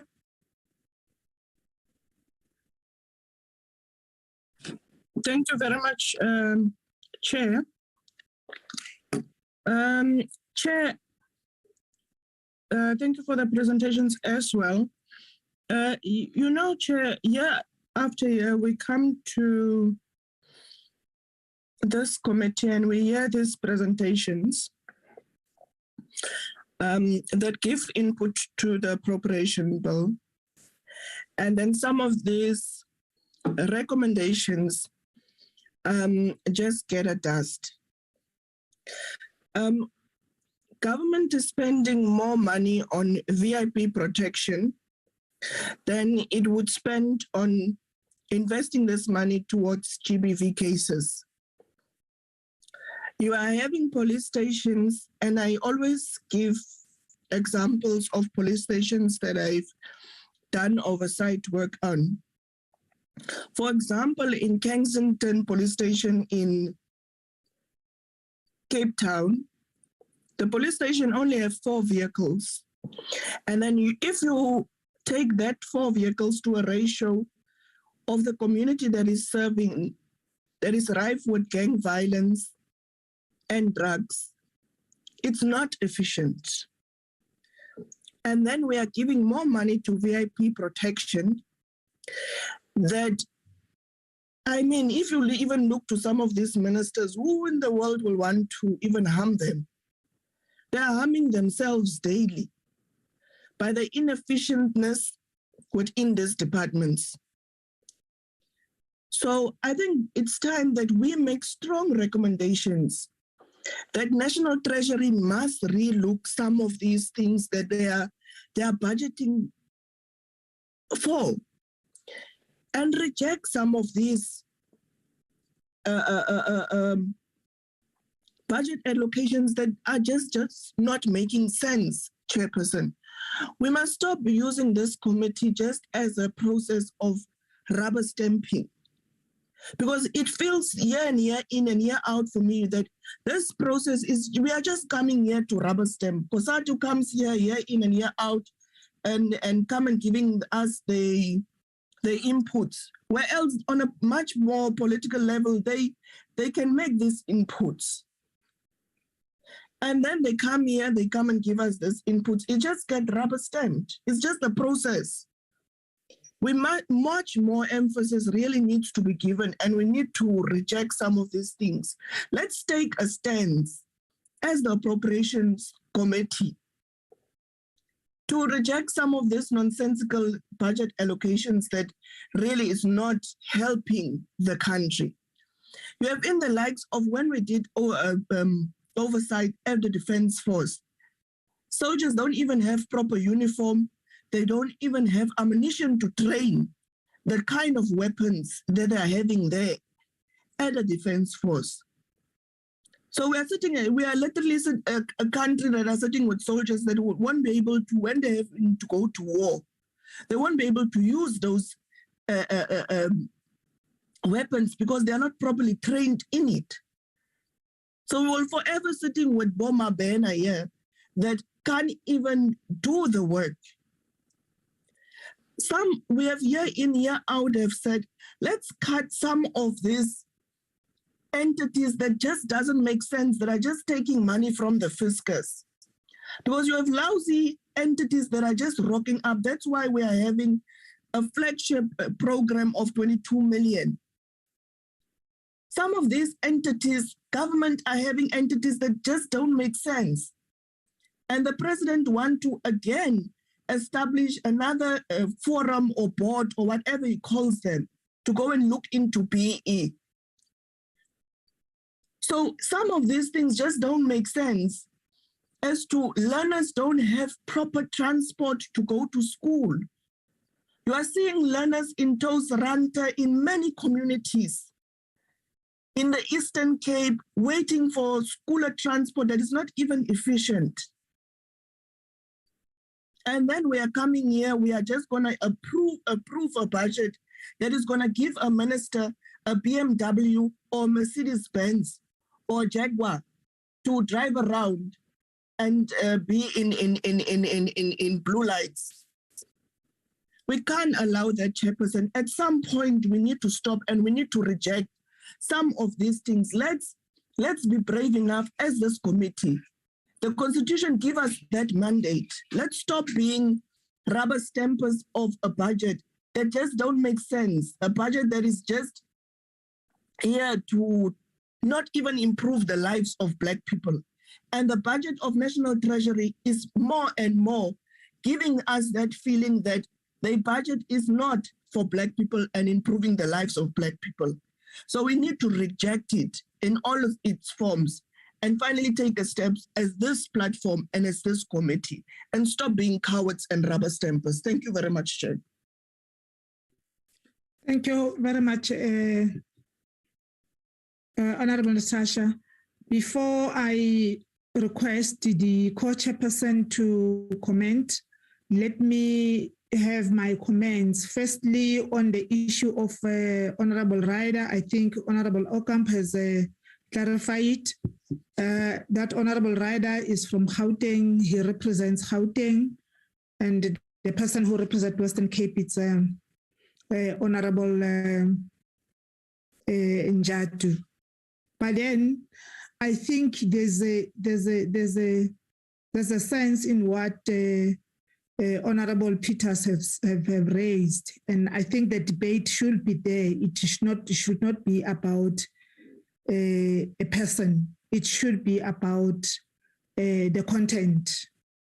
And I request that when we debate, let's look at the debate and not look at the person. Whether is it correct? The suggestion that came from Honorable Ryder, is it doable? Is it correct? Let us be able to do that. Also on what Honorable Natasha has raised on the issue of rubber stamping, and we must reject the budget because year in, year out, we talk about the same thing, the same stakeholders come before the committees or before the committee to make presentations. We know that all the time from your party you reject, but what I for one would like to add or to request is that we should be able to identify individually or selective. You can't say overall we reject the budget, because if we understand the consequences of rejecting the budget, as we process this budget, we should identify areas where there are problems and recommend or propose amendment, and let's debate those amendments. If we agree, then we agree. If we disagree, we disagree. But let's try to be productive enough to identify where we need to do amendments, because we can't just reject the whole budget and expect service delivery to be there. We know we have challenges in as far as the service delivery is concerned, but I hear what you are saying. My only concern is that we can't just reject everything as it comes before us without really engaging and identifying and motivate why do we want to reject that. One will appreciate that approach. The honorable members, I want to raise, I know Honorable Karim has highlighted on the issue what was raised by Saika. If I heard you correctly in your presentation, where you spoke about the fact that the Act and the rules don't seem to provide for committees to consult each other. And I think one other member, I don't know if it's Honorable Peters who has raised that, because we have been doing that. We have had meetings with other committees which are focusing, the sector committees that are focusing on those specific areas, like enterprise, public enterprise. We have had meetings with public health. We have had meetings with COGTA and other areas. But I just want to put it on record to say that we do have Section 12, subsection 6B of the Money Bills Act of 2009. Which was amended in 2018. It provides that other committees should consult with the Committee on Appropriations on amendments of certain specific budgets, allocations, or main division. So our committee has a mandate to look on budgets, but also we do identify other policy issues. We do identify other issues that need sector departments to focus on them specifically, or even after approving the budget. But what we need to agree as a committee is that, or as a collective on this platform, send a message, a correct message, and not mislead the public, is that oversight is done. When you check on the Z list, every day committees are meeting. So it means there's work that is done. What we need to look is the effectiveness, whether this work that we say we are doing, is it effective? And let's help each other and recommend, try to improve so that we are being effective. You know, some members also raised the issue of, they made a good example of the recent joint committee on the ad hoc committee that is in KZN. And I spoke of effectiveness. The Honorable Premier of KZN, I saw him speaking on this issue when he was addressing the committee, that they do get assistance. There are NGOs who have requested funding or donations from the donors abroad. But what is frustrating to them, what these NGOs are doing on the ground is not in line with what they have requested. And that should be our concern.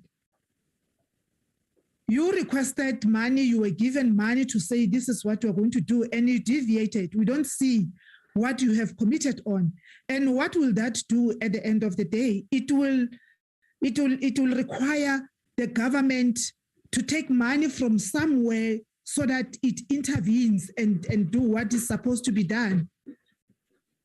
So holistically, we need to look deep into these issues and face them and take them head on, and come up with recommendations that are going to help our people to come out of the situation and not be biased coming to this issue. That is the question that was raised by Saika. I don't want to be biased or some people to say it's obvious she is going to agree or feel comfortable with what COSATU is raising. I've always raised issues where I don't agree with COSATU, but I think I'm comfortable with what they are raising. Not to say I'm agreeing with everything, but I'm comfortable.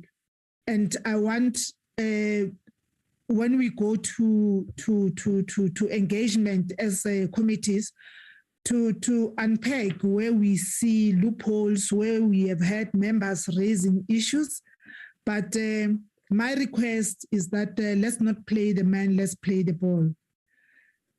Finally, I wanted to talk on the issue of COSATU. Comrade Matthew, I think you need to get closer to the space. I know you are close, but I feel that you are not, or the feeling of the employees there, they don't think you are too close as they would wish you to be. On May Day, I was in Nemalahleni. I was deployed there. I attended the activity there. I had an engagement with the employees of ESCOM. They are very much unhappy, but they see the light at the end of the tunnel. There are things that they have proposals at least. So if you can speak to the comrades to say they need to get closer to the situation before it gets out of hand.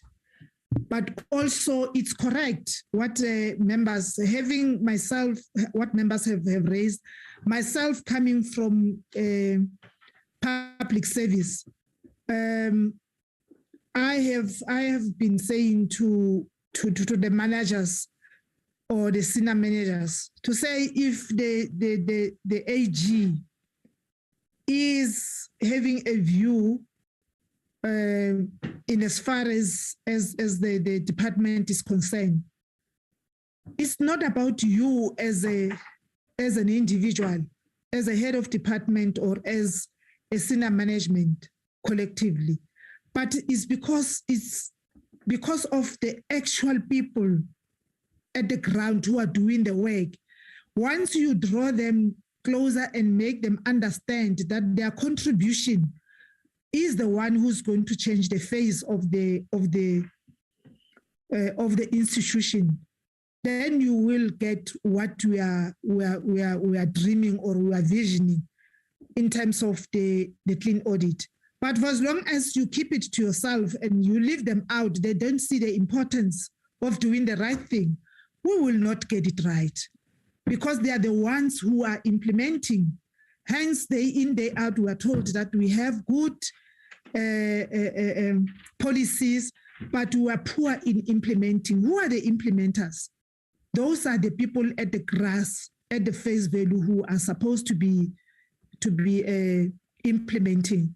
So I'm requesting that please get close to the space, and those people at the face value, they need to be in the forefront. They need to be given, that appreciation that what they do, it impacts on the whole administration. When you talk about corruption, a good question which was asked by someone, one of the members here, what role did I play as a CFO in the supply chain management, an official there? What role did I play even if I know that it's not me who's going to be will be in the hot water, it will be the politician. But what are the politicians doing? And the accounting officer, to make sure that whoever is there down there, they must know if they do something wrong, then they will be in hot water. And it should not be seen, COSATU should not be seen as a federation or its affiliates as unions that are promoting corruption or wrongdoings. Because those federations, they have code of conduct. They don't stand for wrong things. So I just wanted to correct that, Chairperson. I have several questions.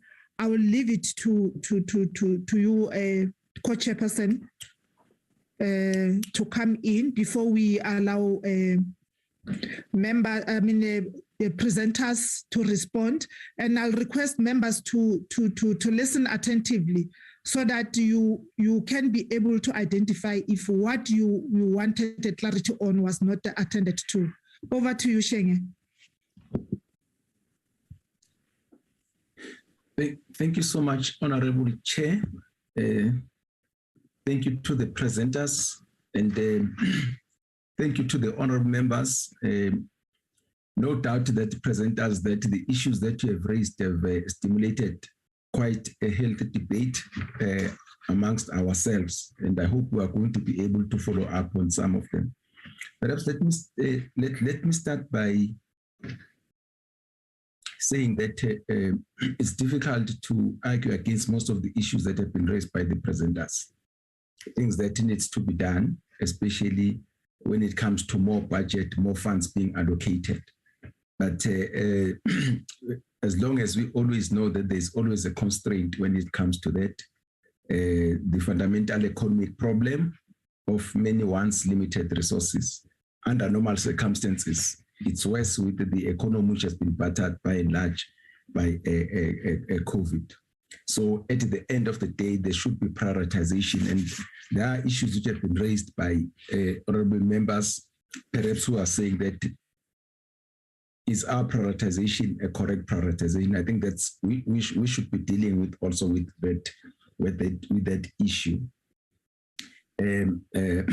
As you all know, I'll say the obvious, that the budget has a deficit, which means that we go and borrow money, and our capacity of borrowing obviously is not open-ended. So there are things that should be postponed, which can't be done now. I think again, what was very conspicuous, not by its presence, by its absence in our presentation, very little was said about the economic reconstruction and recovery plan, because most of the issues and the ability for us to get more resources to finance the things that have been raised by the presenters, they rely more on how the economy is performing, because without economic growth, you don't have you have got limited resources, SARS collects less, and again, the job opportunities are lesser. So, and the problem of unemployment again grows instead of decreasing. So I'm saying that was very conspicuous in the presentations that came before us, that not much was said about that. And at the center of that, the question of ESCOM, the central role that it plays. I think it's one area again that not just us as members of parliament and members of these committees, but as the civil society, because it impacts, for instance, what is happening in education, the outcomes that you get in education. It impacts on what is happening in the labor force in general. So I'm just saying that it's an area that we can't talk about the appropriation bill and not focus about that, because if ESCOM doesn't perform, most of the plans that we are seeing here, they'll end up just being an illusion. I think what's also coming very strongly, and we agree 100%, that having spoken about these budgetary constraints that we are having, but to continue finding wasteful and fruitless expenditure coming from the departments, to continue finding underspending, to continue funding audit outcomes where we have got audit outcomes, we have got qualified and disclaimers. And again, you'll find that these departments will come and say, we want more resources. We want more resources. It becomes very difficult to defend that position. So these are the issues that came up in your presentations. And we agree that as these committees which are meeting today, but as Parliament through its various committees, are the issues that we should really make sure that we focus on them, because how do you go and argue for more budget when you underspend, when you've got disclaimers in your audit outcomes, when you've got a lot of wasteful and fruitless expenditure? So it becomes an exercise in futility. Questions which perhaps is my question related to perhaps the Honorable Karim's question. I just want to get from equal education, Ms. Bowman, as to, from your perspective, how do we compare with other countries when it comes to basic education? And you also spoke about allocation per learner. Related to that question is whether you think that really the problem in education it's money, or is the way money that is being spent. Would you say that, for instance, if we were to double the budget that goes to education, most of the problems that you alluded to will be solved?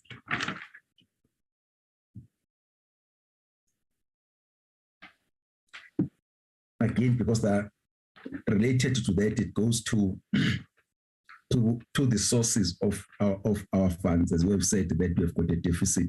I just want to get from you, what do you think would happen to education budget if we were to go to IMF and ask for more money? And that happens when our fiscal collapses. What do you think will happen to education?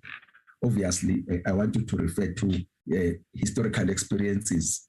What have the Bretton Woods institutions done when they must come in to your economy, especially around social spending?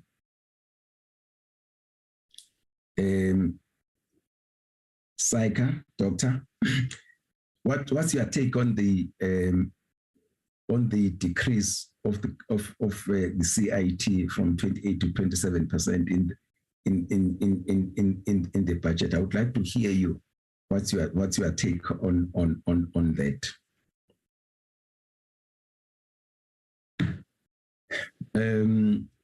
Related to Honorable Peter's issue, this goes to COSATU. I'll say, what do you see the role of the members of COSATU in ensuring that the objectives of the budget in general are attained? But to be specific, as far as basic education is concerned, especially the role of the educators, have you thought about that? Again, I think this goes to the three presenters. The president spoke about social compact in trying to deal with the challenges that the country. We lost the chairperson. You did? Hello, I'm still there. Hello, hello. No, we can hear you. Okay, you can hear me. Okay, Honorable Peters, we lost you. Okay, let me just continue with question number 5. I was saying the president speaks about social compact. I said I would like to hear all of you responding to this. Constance, what do you see the role of labor in this social compact process? And again,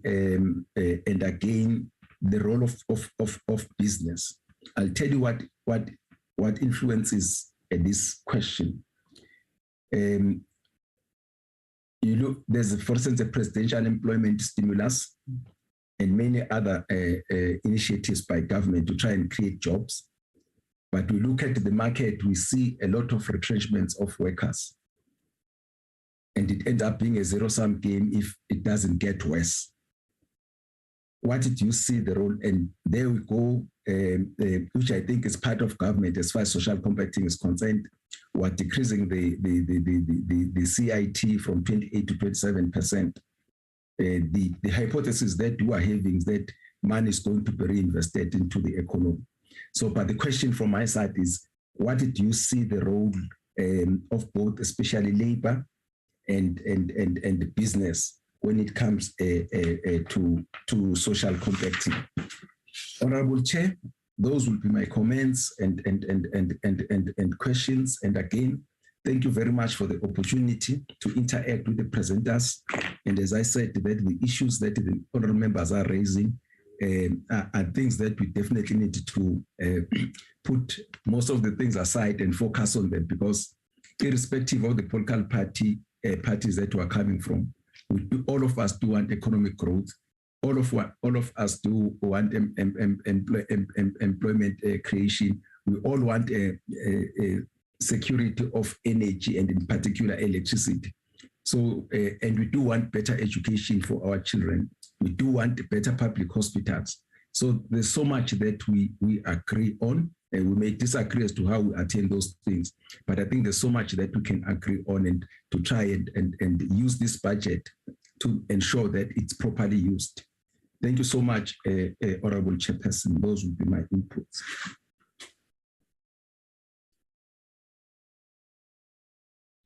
Honorable Mahlangu. Thank you, Honorable Chairperson. Thanks very much for the input. Can I give this opportunity to Equal Education for responses? Equal Education. Hi, yes, thank you so much. Let me just turn my video on. Thank you. Hi, thank you so much. I think just to start off by saying I really appreciate all the feedback and input from all the honourable members, and that it definitely greatly contributes to a productive engagement. I think first off to say there was a number of questions, and I think that they are very important. I think around prioritization, not just in basic education, but across the whole of government. And I definitely agree. I think it was Honourable Karim who pointed out that it is important. Nobody debates the importance of basic education, and we can all agree in theory on most of this, but it comes down to a question of budget prioritization, and there has to be a weighing up of where money is spent, and we definitely agree with that. And I think perhaps a couple of things that are important to say is that obviously equal education looks predominantly at, completely at basic education and a little bit of higher education. But we are also part of a collective called the Budget Justice Coalition, which I know has made presentations, if not to the Appropriations Committee, to the Finance Committee. And a big part of the Budget Justice Coalition is about, it's from civil society organizations across many, many different sectors. And it is precisely on this question of how do we look holistically at the whole budget, fiscal and economic policies, issues of tax, issues of expenditure, and create a budget that is pro-poor, gender inclusive, and realizes socioeconomic rights. I think that there are a number of issues that I could touch on here, but if the committee would be interested in having a more in-depth discussion about precisely this issue at a broader level, the Budget Justice Coalition is always very interested in engaging, and we have released a document that lays out precisely our priorities for a people-centered budget. And I can definitely send that on to the committee to have a read. And if the committee is interested in further engagements, we can definitely make that available. To just touch on a few, I don't think it's necessarily about taking money from one department and adding it to basic education. I think for basic education, it is looking at how is the basic education sector funding growing in comparison to other sectors in government. it's also looking at issues which I think was touched on in the other presentation around, compensation of government employees or taxation, wealth tax, corporate income tax, etc., and looking at maybe more of a holistic way to structure the budget that allows for increased social investment.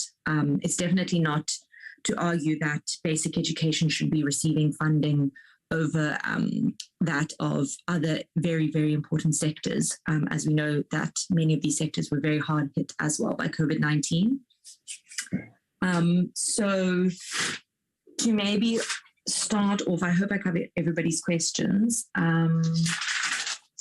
Specifically, there was a question regarding scholar transport and the standardization of scholar transport.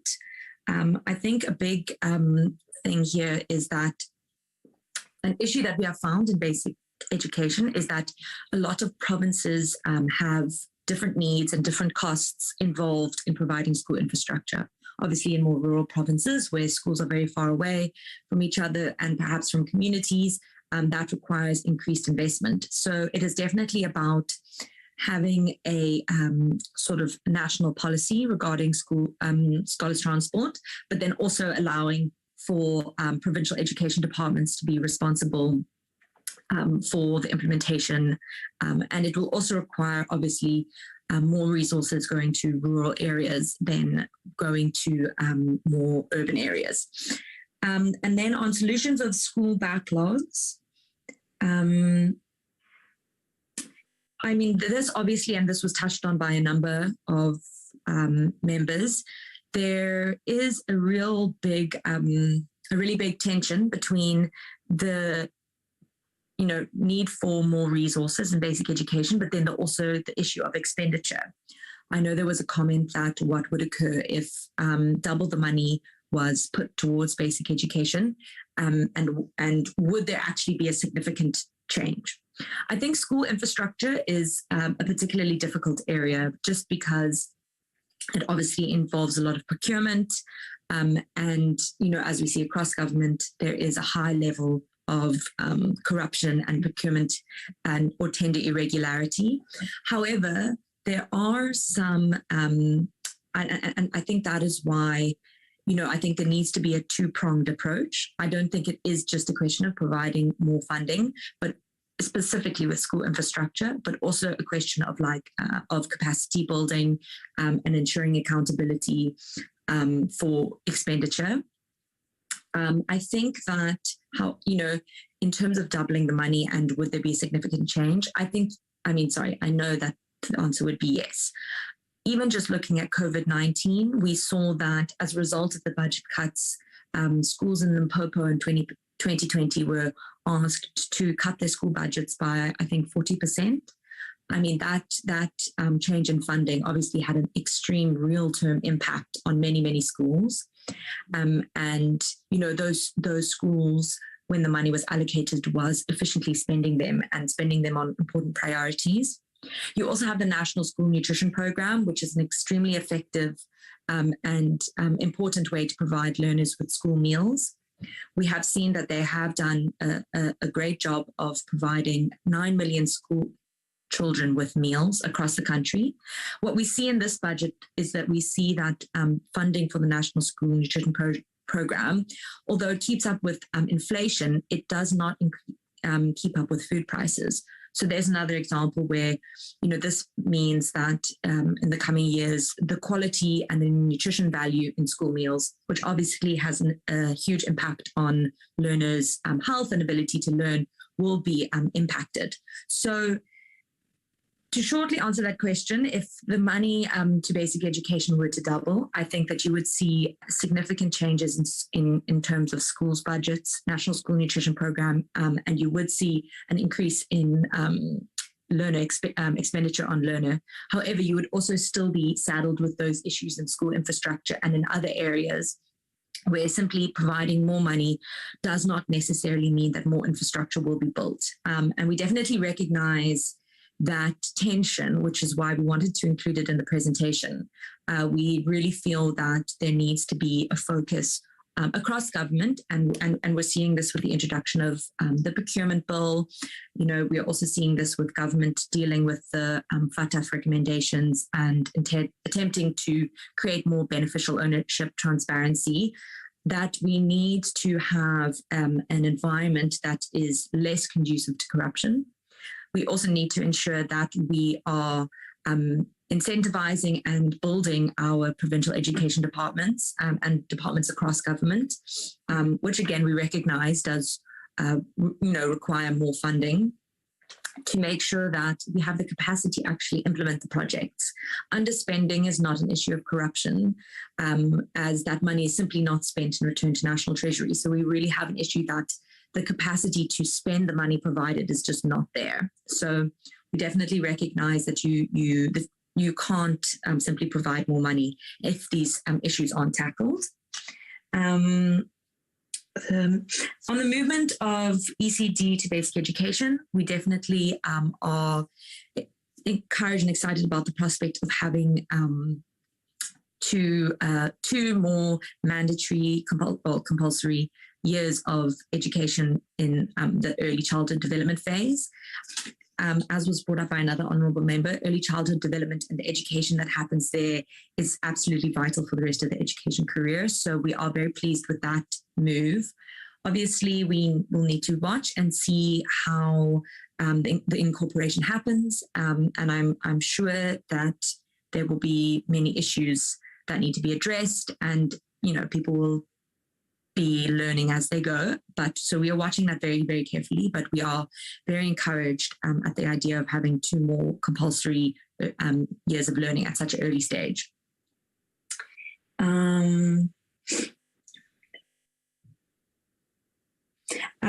the question of tertiary education, with an honourable member noting that only 7% of South Africans have a tertiary education, it definitely is a problem that we sit with, which is that when you have so many issues, what is the first thing that needs to be dealt with in order to create this like long-term systemic change that we want to see? I think first off, it's important to say that you do have in tertiary education a lot of individuals who qualify for tertiary education but are not able to receive funding or sufficient funding.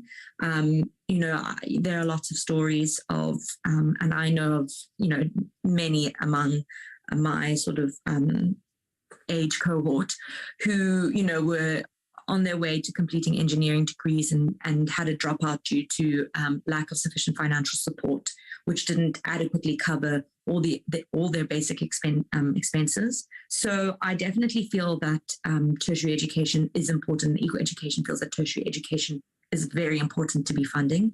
I think that tertiary education funding cannot come at the expense of basic education funding. And I think that tertiary education has the short-term impact of creating very important skills and graduates that can enter our workforce.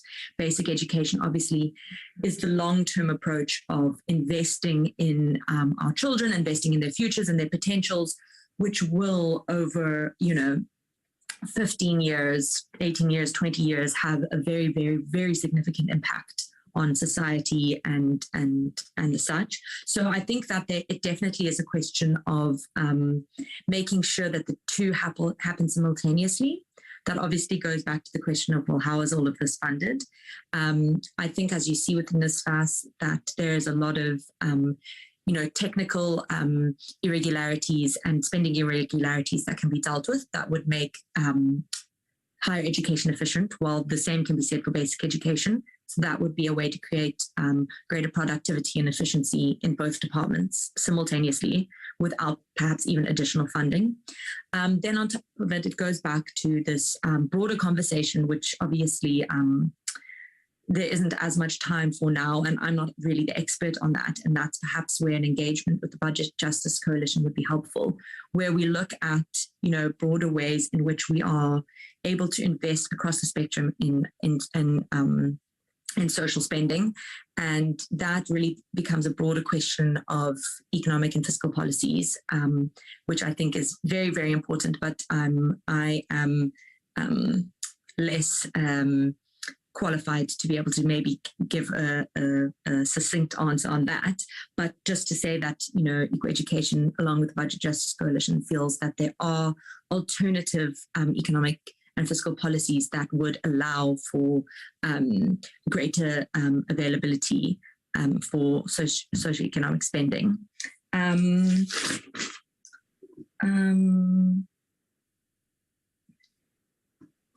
Sorry, I'm just quickly going through the... regarding the question of scholar transports and if it is better if schools own and manage their own buses. In theory, obviously, if you're able to have everything localized, there's much more agency and ability to adapt to the issues that exist on the ground. However, we have this pull with centralization, decentralization of the education system, where if we don't capacitate, you know, municipalities, schools, provincial education departments, decentralization essentially can create greater inequality as schools in more resource and wealthier areas will be able to properly implement and reap the benefits of such a plan, whereas schools in poorer areas and poorer communities and more dysfunctional local municipalities will essentially be left to at the mercy of whatever that municipality is able to do. So I think that it all goes back to the question of capacitization.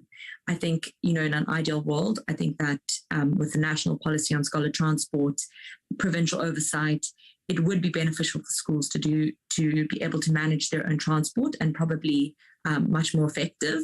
But we are definitely quite a while away from being able to empower schools to own and manage their own transport.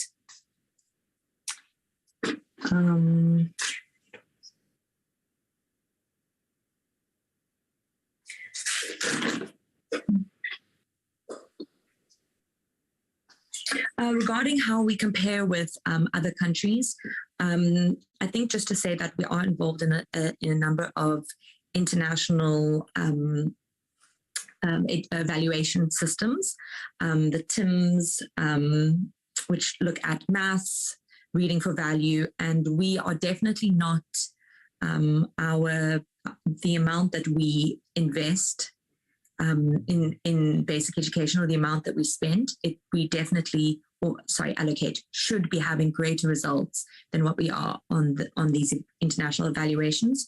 We rank far too low on the maths examinations and the reading for meaning examinations. You know, for a country of our size and resources and capabilities. So there definitely is a mismatch there. However, as we said, you know, there are some key things that are hindering the basic education system, particularly school infrastructure, where there are some key sort of barriers to it regarding efficiency of spending, that if we don't address that, you know, even if other programs are efficiently spending their money and schools have additional funding, you know, if the infrastructure isn't coming in and isn't addressing the issues, learners will still be learning in dilapidated schools, unsafe schools. So that will always impact children's ability to learn. And yeah, that's why I think that we definitely do prioritize education in our budget. We have seen a deprioritization of that over the years. We are getting less and less of the percentage of the total budget, but there is a significant amount that is spent on basic education. And so we definitely, if we can address these issues, we will be able to properly spend all the money, but we may still find that then we require additional money as our systemic issues are pretty, what's the word, deep-rooted, perhaps. Yeah, I think that, I hope that I've covered everything, and apologies if I missed something, but yeah, thank you very much, and I appreciate the engagement. Thank you very much, Equal Education, for the responses. I'll now hand over to Sharon for Seika. Thank you, Honourable Chair. Okay, I'm going to start with Honourable Njadu's question about oversight of the committees and saying that, you guys do it, you are visiting all the different, you do have your outreach, etc. And we're not complaining about that at all. However, there's a difference between visiting to ensure oversight comparing to actual taking action to ensure that there's oversight. And I just want to share my screen with you so that you can just see, I had to brush through this quite quickly. But if you just look at the Auditor General report, if we look at the qualified audit findings, 99 different entities, adverse findings 4, disclaimed 11, entities that hadn't even finalized, their annual financial statements by the due date, so you couldn't do the audit. Now, the question here is that, this isn't happening once off. It's happening annually. It takes place every single year. So this is what we consider a serious and persistent compliance issue. And we've got to ask, is this acceptable? And National Treasury is actually compelled to intervene in these actions. And that's why our question was to Parliament is, are you sure that National Treasury is doing all that it can to ensure that there is proper financial management? Because at the moment, if we just look at those findings, there's pure disregard for that. And if I go back to the one slide above that, which I think answers a lot of the questions that are coming from a lot of the honourable members, is who's actually responsible for the implementation and fiscal sustainability. And you'll see Parliament has really got a lot of power in this regard. It's got the power, as I said, in terms of the Constitution, to ensure that the executive actually does fulfill their roles to the people of this country. It can withhold approval for budgets. It can, not reject it, but they can ask for amendments. And I think that speaks to Honourable Natasha's point where she said, we need to stop rejecting the budget and rubber stamping that a few other people mentioned as well. But the question here is that, this committee cannot not approve the budget. The budget has already been approved by the Standing Committee of Finance, as far as I understand.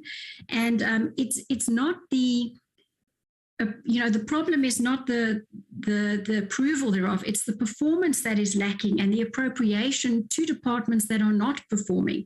And at this stage, if you look at, like we said, there's people with oversight responsibility and implementation responsibility. The executive is responsible for implementation and Parliament has power over the executive. And so it filters down. So a lot of the questions come to, and Honourable Njadu, your one question was, what is the key mechanism to ensure financial oversight? Well, there again, it's to not approve budgets where there hasn't been proper performance. You have the ability to do that to ensure that there is effective spending, as all the other presenters have spoken about. I then move on to Honourable, let me just stop sharing so that you can have a look here. Honourable Dipiro Peters' question about one that you asked on the actual access to the general public. I'm just going to chat on that. Just a thought that came to our minds is, why does Parliament not perhaps hold virtual sessions, for instance, in either Khayelitsha or Tembisa? Just a thought. And then also, Honourable Dipiro Peters, you said, do we go to the portfolio committees? The National Assembly gives the overall approval. Now, we have reached out to various different levels of government, the executive, for instance, by National Treasury. We've engaged with the CFO Forum, the Department of Education, and we're happy to share our engagements with these various executives of the government on these various different matters that we've touched on. Again, we feel that it's starting at the top. We have to engage with the parliamentary committees first, and leadership starts from the top. Change can happen if it's, happening from the top and pushed down. And we do want to collaborate with government in seeking solutions. So we're happy to do any further engagements.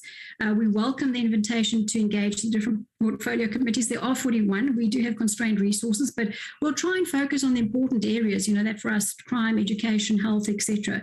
So we welcome those comments.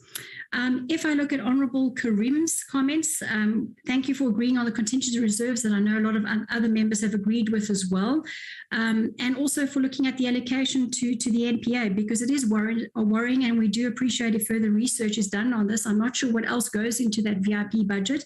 Maybe there's something else that we're missing, so happy to see any further research done on that. With regard to the role of Parliament, you do say you engage, you as the chair, phone various different other chairs, etc., which is great, and thank you for letting us know that that does happen. It does need to happen, but what we're asking for is actually more formal engagement between all the different committee members. I think it's important because, these are really, we need joint action on a lot of these things. Approving the budget, I don't see how it can happen unless you know what has actually happened in the departments. Yes, other departments are, portfolio committees are responsible for approving the budgets. It's receiving budgets approved for the police, for instance, and are we happy with that? It's got to stop somewhere.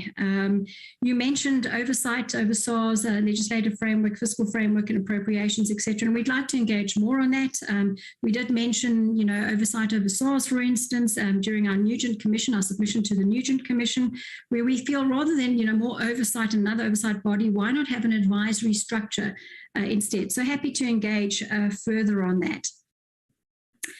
Then if we look at Honourable Kaiso, you raised the question about zero-based budgeting. SAICA has made various submissions on this, and although we believe it is a good thing, we don't think it's something that can be done annually. But we do believe it is a base, we need a base reset, basically. We also gave an alternative recommendation in some of our presentations to the Standing Committee of Finance. For instance, New Zealand everybody has a set base. You start off from a base.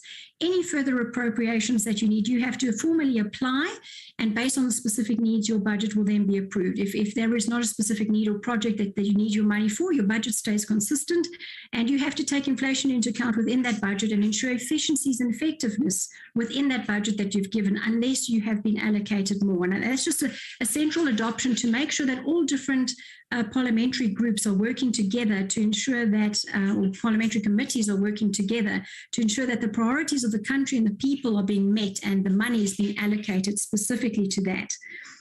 Also on that regard, we mentioned the implementation of GRAP, which is a change from the current accrual accounting that we have at the moment, the modified cash basis, whereas the GRAP is accrual accounting, because at the moment with this modified cash basis, and it is something that SAICA is assisting with in the training, etc., but we do feel that currently the accounting method used is creating bad practices and many problems that could be resolved if we moved on to the GRAP. If we then look at Honourable Mashlangu, you mentioned that you do engage, so thank you very much, in terms of Section 12.6b of the Money Bills Act with the other departments, and we appreciate that.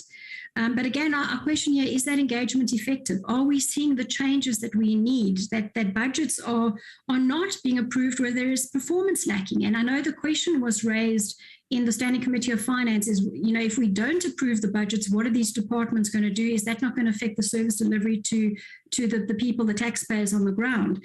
And the question is, well, at the moment, the taxpayers or the people of certain cities are not getting the services as it is. There's municipalities that have been taken to court. The community members are supplying the water, the sanitation, etc., and the municipality has been bypassed. So in some cases, the taxpayers aren't getting the services in any case. So we need to ensure that the money is being used effectively. And then ending off on Honourable Buthelezzi's points, as you mentioned, and rightly so, there's limited resources. We have to prioritise. We have to make sure that the money is being used effectively. In respect of the Economic Recovery Plan, we've mentioned that before in some of our submissions.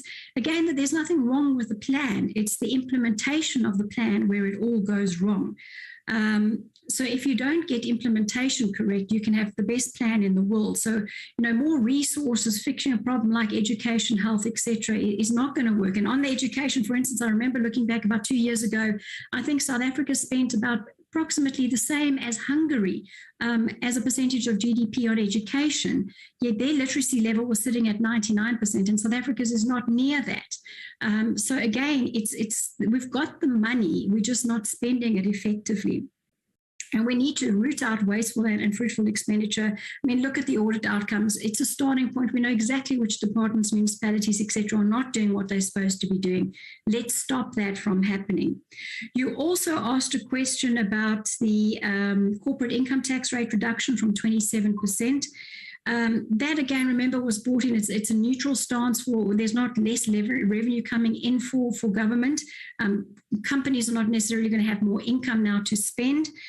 Because remember, it was brought in along with the reduction in the assessed loss. So you're limiting the assessed losses that you can carry forward, resulting in, and specifically for SMEs, I think there's a concern with the current provisions. We did ask National Treasury to defer the implementation of the assessed losses and the reduction of the corporate income tax rate for that matter. And it also went along with the interest deduction limitation. So it's a, a pro and a con in itself. But even if you look at the corporate income tax rate of 27%, we are already not competitive from a global perspective. Africa is already sitting with very high tax rates, and South Africa is one of them.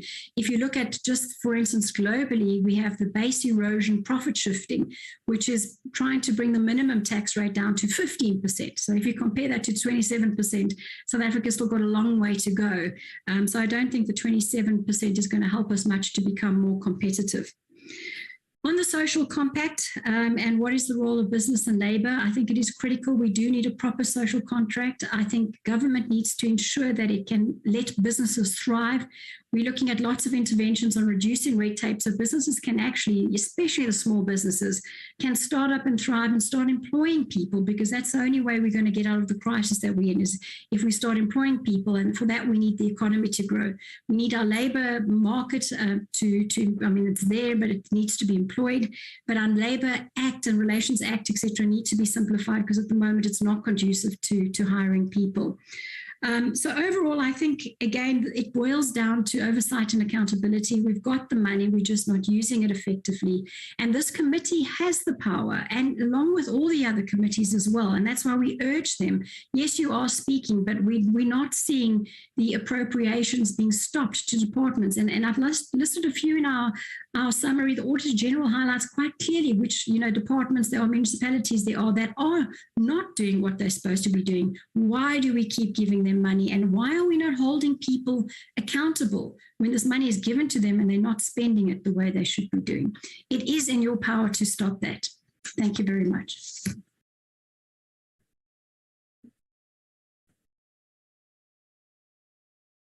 Thank you very much for the clarity. Well said. Let me now allow or request Comrade Matthew Pasatu. Sure. No, thanks very much, Honourable Chair. Yeah, thanks to members for the questions. I think just to Honourable Njadu about what can be done for some of these SOEs like the post office, Eskom, etc., the fuel price, and so on. So look, obviously, the post office needs a new model. The current model of sending letters, it's over, but there's still a role for the post office to play. We think, one, it can be a multi-purpose government services access point in rural areas, in townships and small towns, where often you don't find the private sector having a footprint, in villages and so forth. It should be used to also be giving support to people who want to establish SMMEs.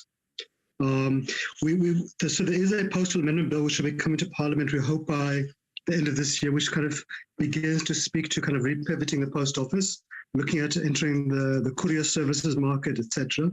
But I think, Chairman, as Honourable Praiso said, is that we can't afford to be sending people into the unemployment queue, not from the SOEs.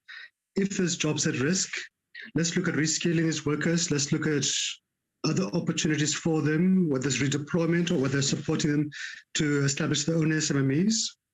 But I don't think we can say as a caring state we should be sending people into the unemployment queue when 1 out of 2 workers is unemployed.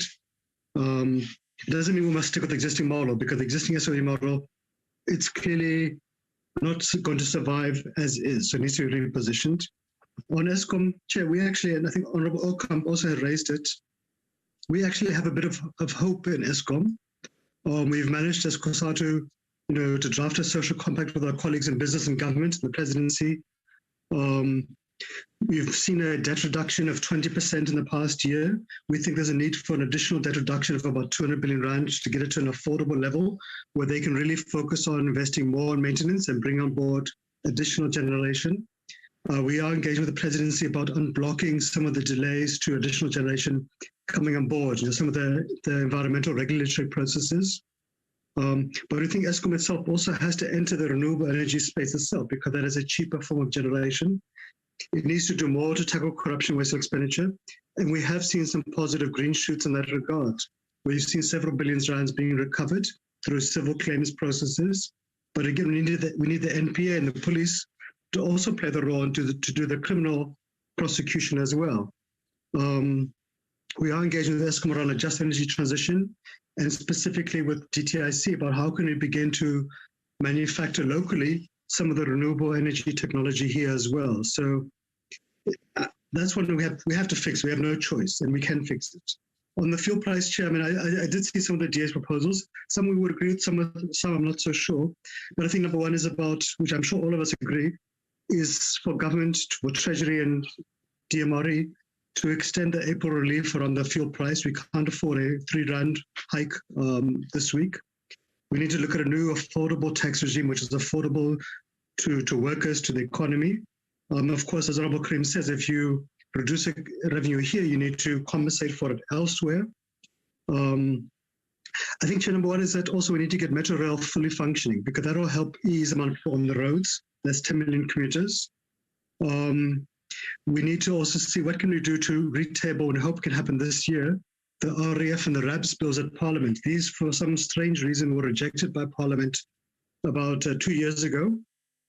Yet they provide a clear roadmap to get the RAF on a sustainable financial trajectory by targeting the relief to go to the poorest households, removing the road accident lawyers from the scheme. And right now, the RAF has got a liability level of about 400 billion rand. It's the biggest thing outside of Eskom threatening the state. So it can't continue as is. Chair, also, we've seen it's about getting the oil refineries. We've seen some of the oil refineries being closed. We think government should be looking, or other companies should be looking at buying these, so we still have that capacity. It's about investing in public transport. Longer term is about electric and hydro vehicles. And I think there is merit in what the DA is saying about deregulation. It won't resolve everything, because diesel, for example, is deregulated to an extent. But right now, diesel is more expensive. Usually it's not. Chair, just Honourable Ryder, I think no problems. One appreciates that in politics that we box each other at times. So that's part of the course. I know Honourable Ryder is my friend. So, Chair, look, so our mandate as COSATU is always to raise the concerns, the grievances of workers. Even if others don't agree with us, as part of the course. So public servants, whether the Constitutional Court made its ruling, and it did, one obviously accepts it, recognizes it, public servants are aggrieved. They are saying that when we were locked down in 2020, when we were sitting safely at home on our virtual platforms as middle-class people, it was nurses, it was municipal cleaners, it was police officers, it was defense force personnel who had to go and work and paid a very heavy price. The infection rates and death rates for nurses and doctors was much higher than it was for the rest of society. Same thing with police officers or municipal cleaners who couldn't do the work virtually. At the same time, we then said, no, let's not give them an increase, let's pickpocket them. So of course they'll be angry.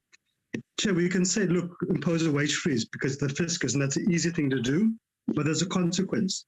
You will then see teachers moving to the private sector where there's better pay than the public service, where there's better conditions. You'll see doctors and nurses moving to the Middle East, to North America, to Europe, to Australasia, better conditions, better salaries, etc. Chair, we think, and again, we spend billions of rands investing in these teachers and nurses and doctors at universities, only to see them being lost to us within 2 or 3 years and so forth. There is a need to fill critical frontline service vacancies, because at times you have a nurse performing the work of 3 nurses. You have doctors working 48-hour shifts. In our township schools, the class ratio is about 30, 40, 50 to 1 at times. We've seen the police headcount declining by about 10% in the past 5 years.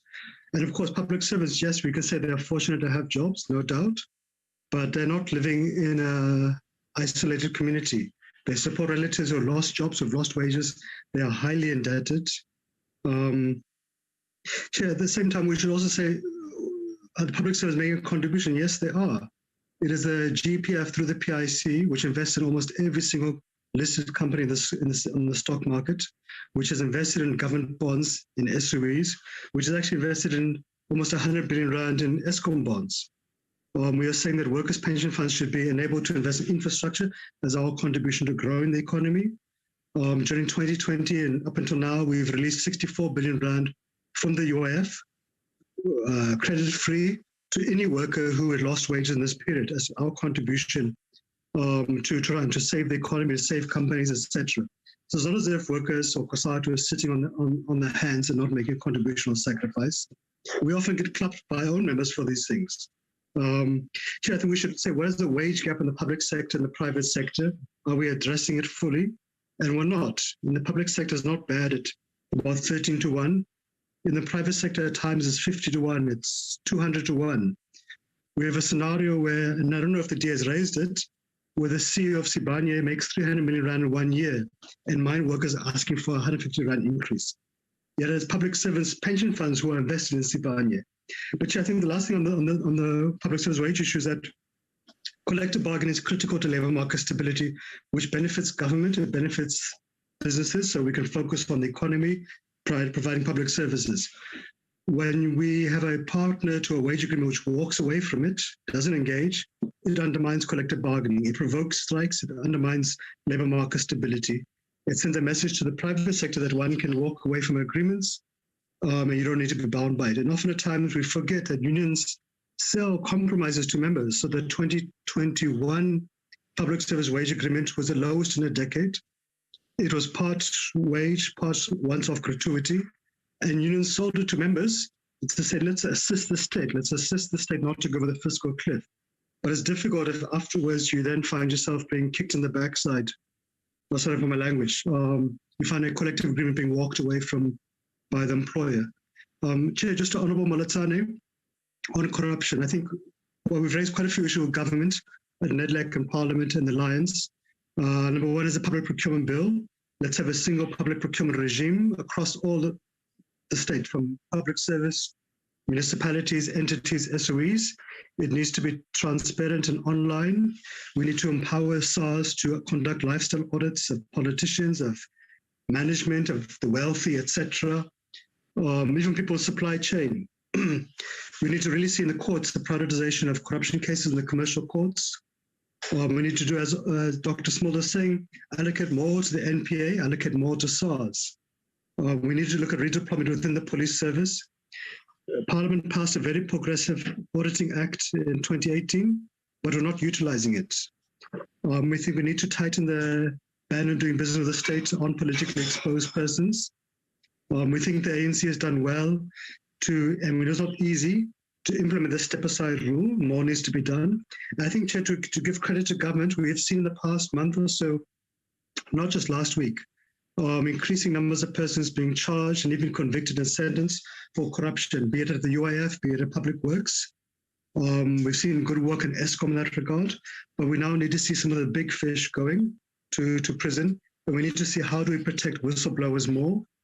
To Honourable Peters, so yes, we do make submissions to other committees, but I think Honourable Peters is right. We need to do more in that regard. Often at times you find that those committees don't invite engagers on public hearings on the budget aspects, but perhaps one should still push that envelope anyway, and Honourable Peters is right to give us a challenge as well. We have raised the issue of the SAPS headcount of the Police Portfolio Committee previously with the Minister of Police, the Commissioner, and so forth. And I think Honourable Peters and Honourable Matlangu, I mean, we do have robust engagements in COSATU as well about the role of public servants. We had a recent CEC meeting of COSATU where that was discussed quite sharply. We do challenge our affiliates all the time when there's issues to try to intervene to address it. We know they're not responsible for managing the department, but as members have said, we all have a role to play. Parliament is currently holding public hearings on farm workers, where we've asked not just our unions organising farm workers to participate, but even NAHAO, which organises in the Department of Labour, and the Department of Agriculture, POPCRU, which organises police, to contribute. On the issue of rollovers, Honourable Peters, I mean, it's and Honourable Buthelezi is right. It's a huge problem. You might have seen the issue of the Northwest Province, where they rolled over about a third of the budget, about 17 billion rand unspent. We've seen in basic education this story time and again, and even in the banking sector, they rolled over 650 million rand last year. So we need to really kind of crack the whip, all of us. Honourable Ocampo, just on the issue of land reform, look, I think we would agree that we need a multi-pronged approach. It isn't just about agriculture, it's also about land for informal areas. I think our issue is that we don't give enough support to emerging farmers, from access to markets and transport to training to seed and machinery to electricity to irrigation. We don't prioritize farm workers and rural residents enough. We saw the issue of the toll monument. We've asked our provincial colleagues to engage on it. We don't understand the logic of what government's proposing. I think, Chair, just on the SOEs, also Kaiso raised, look, it's clear we need a new business model. We hope the Presidential SOE Council will come with proposals soon. We need to repivot, to refinance. We need to consolidate some of these SOEs because many of them are just duplicates and are too many. And we need to, as Honourable Ocampo is right, to have fit and proper and qualified management. And we need to have alternatives to retrenchments. I think to Honourable Karim, look, I would agree, and he's right to raise it, the issue of trade-offs. That's the approach we're taking as COSATU on the social compact engagements.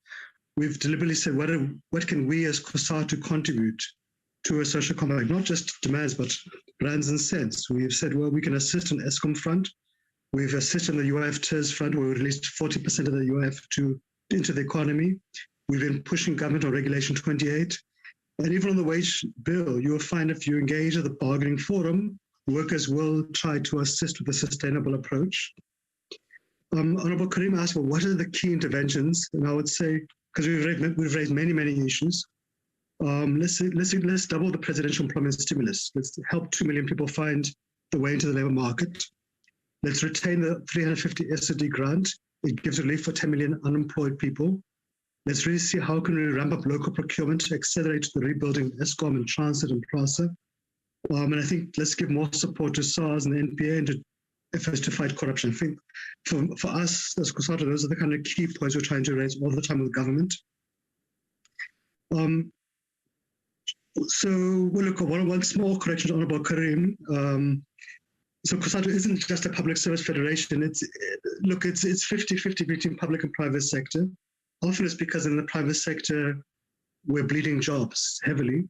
Like the mining industry has lost about 600,000 jobs in the past 2 decades. But there's a lot of work that unions are doing around corruption. And Honourable Karim is right. There's a challenge of corruption in unions as well. No one is immune from it, even the churches. In Samu, one can mention that Samu shop stewards who were killed, murdered, when they blew the whistle on VBS, and Samu was doing a lot of work exposing corruption in the Eastern Cape, Northwest, Free State. Nahau has even gone to court around the NHLS and corruption at the Department of Health. Pop Crew's done quite a lot of work, as is the job around arresting people.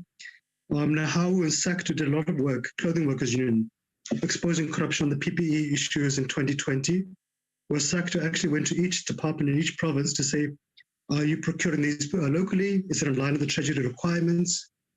We've done a lot of work at COSATU on the Public Procurement Bill, on the ESCOM Social Compact. Honourable Karim would remember, and yourself, Honourable Chairperson, in a previous life, how we worked on the PIC Act, Amendment Act, as our efforts to try to deal with corruption. We have dismissed some people within the trade union movement who have been implicated as well across federations. But look, Chair, government has also put some of our unions under administration when they've also transgressed. So the law is a law, and anybody who misbehaves must be held with account. Just getting towards the end, Honourable Chair, to Honourable Kaiso, I think we'll share the concerns around NSFAS. There's huge delays, which has an impact upon students, upon universities. We think there is a need for SARS and for GTAC to come on board and to assist NSFAS to modernize its systems. To Honourable Nklangwini, look, we share the frustration. We often have the same frustrations at times when you're like a broken record player raising issues, but we also have seen progress. For example, the 350 SOD grant, which has been extended time and again, the UIF, the PIC Amendment Act, etc. It does take a lot of time. We think we can move much faster as government, as parliament. We think there's a need for parliament to be a bit more strict on government. We don't want to go the route of the US where Parliament kind of mismanages the budget process there. But we do think at times we shouldn't be tolerating things like below inflation increases to social grants. Chair, just to the former provincial chairperson of Nahawu and Mpumalanga, Honorable Mahlangu. Look, even in COSATU, we have robust engagements. At times we box each other, and that is correct, or we must do so. And you're right, we need to become much closer to workers. There is a significant gap. We saw that in Rustenburg at the May Day celebrations. It wasn't nice, it's not nice to boo the president, not nice to boo your guest, but workers are right to be aggrieved. Sibanye workers are right to be angry. They're not getting a 150 Rand increase. Public servants are right to feel aggrieved about not getting the increase. Municipal workers are right to be angry about being sent home without being paid for 6 months, or an Amatlate municipality to be given pick and pay food vouchers instead of the salaries. SOE workers are right to be angry about being retrenched. The same thing in the private sector. So I think, look, it's a wake-up call, not just for the president. It's a wake-up call for us as government, as COSATU, as alliance. I think even as for the opposition parties too, because you can't sustain a society with this level of unemployment or poverty or corruption or inequality. We ignore it at our own peril collectively. And then, Chair, just lastly, and apologies for taking so long, to Honourable Chairperson Buthelezi. So on the social compact, we think business must come to the party because government doesn't have a blank check. We need to look at alternatives to retrenchments. The big companies can avoid retrenchments. It's better for the CEOs to take a salary cut and save jobs.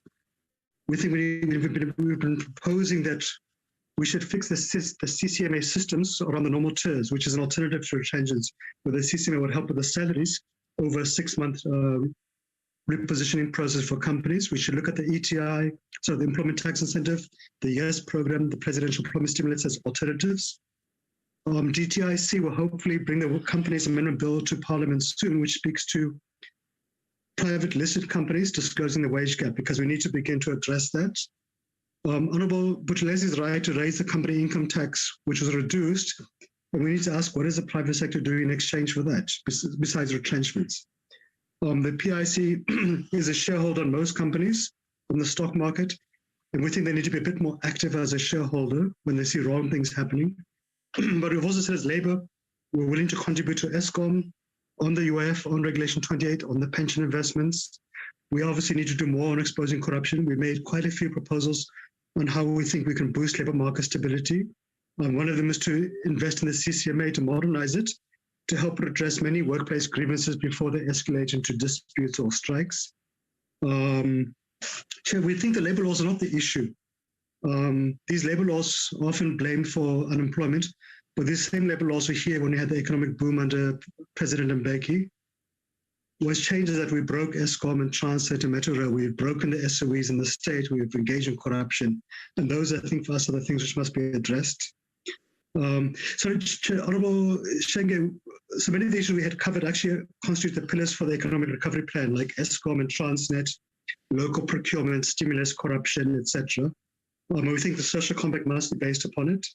And the last two things, Honourable Chair, is the consequence of going to the IMF, which would be devastating. It would mean our social grants, our social wage, our SOEs will be done away with, will be drastically cut.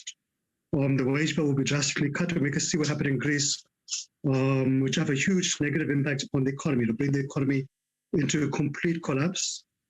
It doesn't mean we mustn't address all issues. We have to address the fiscal balance. We have to address the issue of debt, of corruption, of the economic growth. So it's better that we do it than wait for the IMF to do it for us. And lastly, Chair, I think the role of COSATU members and SATU teachers do a fair amount of work. They often have weekend public holidays, school holidays, clinics for students. We've been quite keen to get the Presidential Employment Stimulus on board to help to ease overcrowding. But we do need to look at improving public services. We do need to look at filling the vacancies in home affairs and health, etc. And of course, we've also tabled quite a few solutions to government to try to address these. But yeah, let me stop there, Chair. I think I've talked quite a bit. Thank you. Thank you very much, Comrade Matthew, and all the responses are very much appreciated, and I hope members have noted and I don't see anyone who wants to make a follow-up, but we are way beyond our allocated time because we're supposed to finish at 12. We are 34 minutes beyond our allocated time. And Co-Chairperson Shenge, I allowed members and their presenters, the reps from the stakeholders to go to town in terms of engaging, because we are not doing this for compliance sake. Their views and our views and clarifications does help a lot in the work that we are doing, and we will only become better as we take time to engage and take the interests of the public very serious. On that note, I would like to hand over to Honorable Shenge Buthelezi to take us towards the closure. Thank you very much to all the participants on the platform. It's much appreciated. Thank you. Shenge. Thank you, Honorable Chairperson.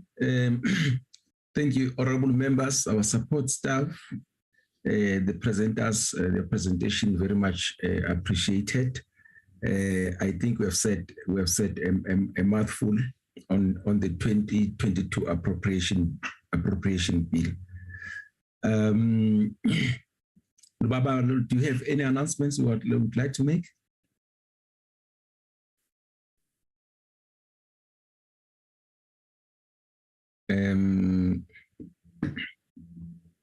Okay. Darren?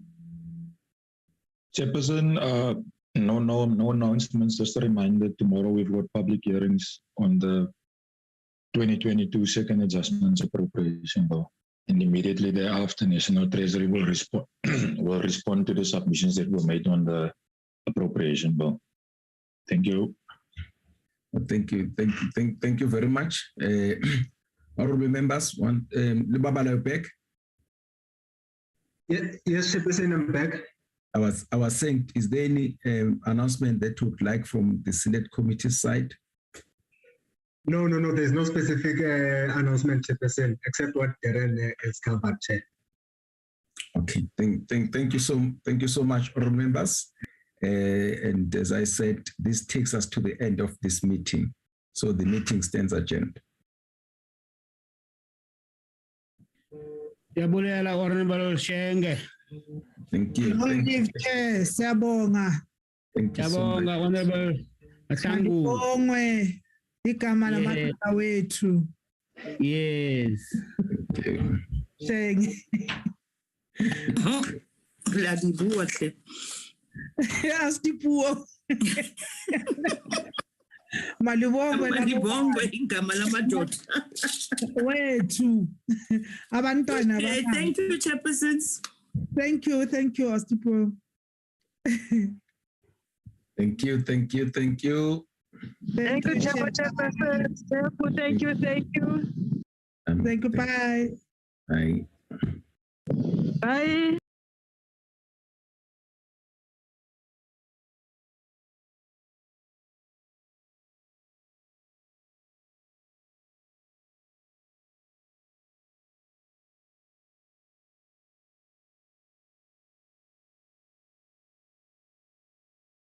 Recording stopped.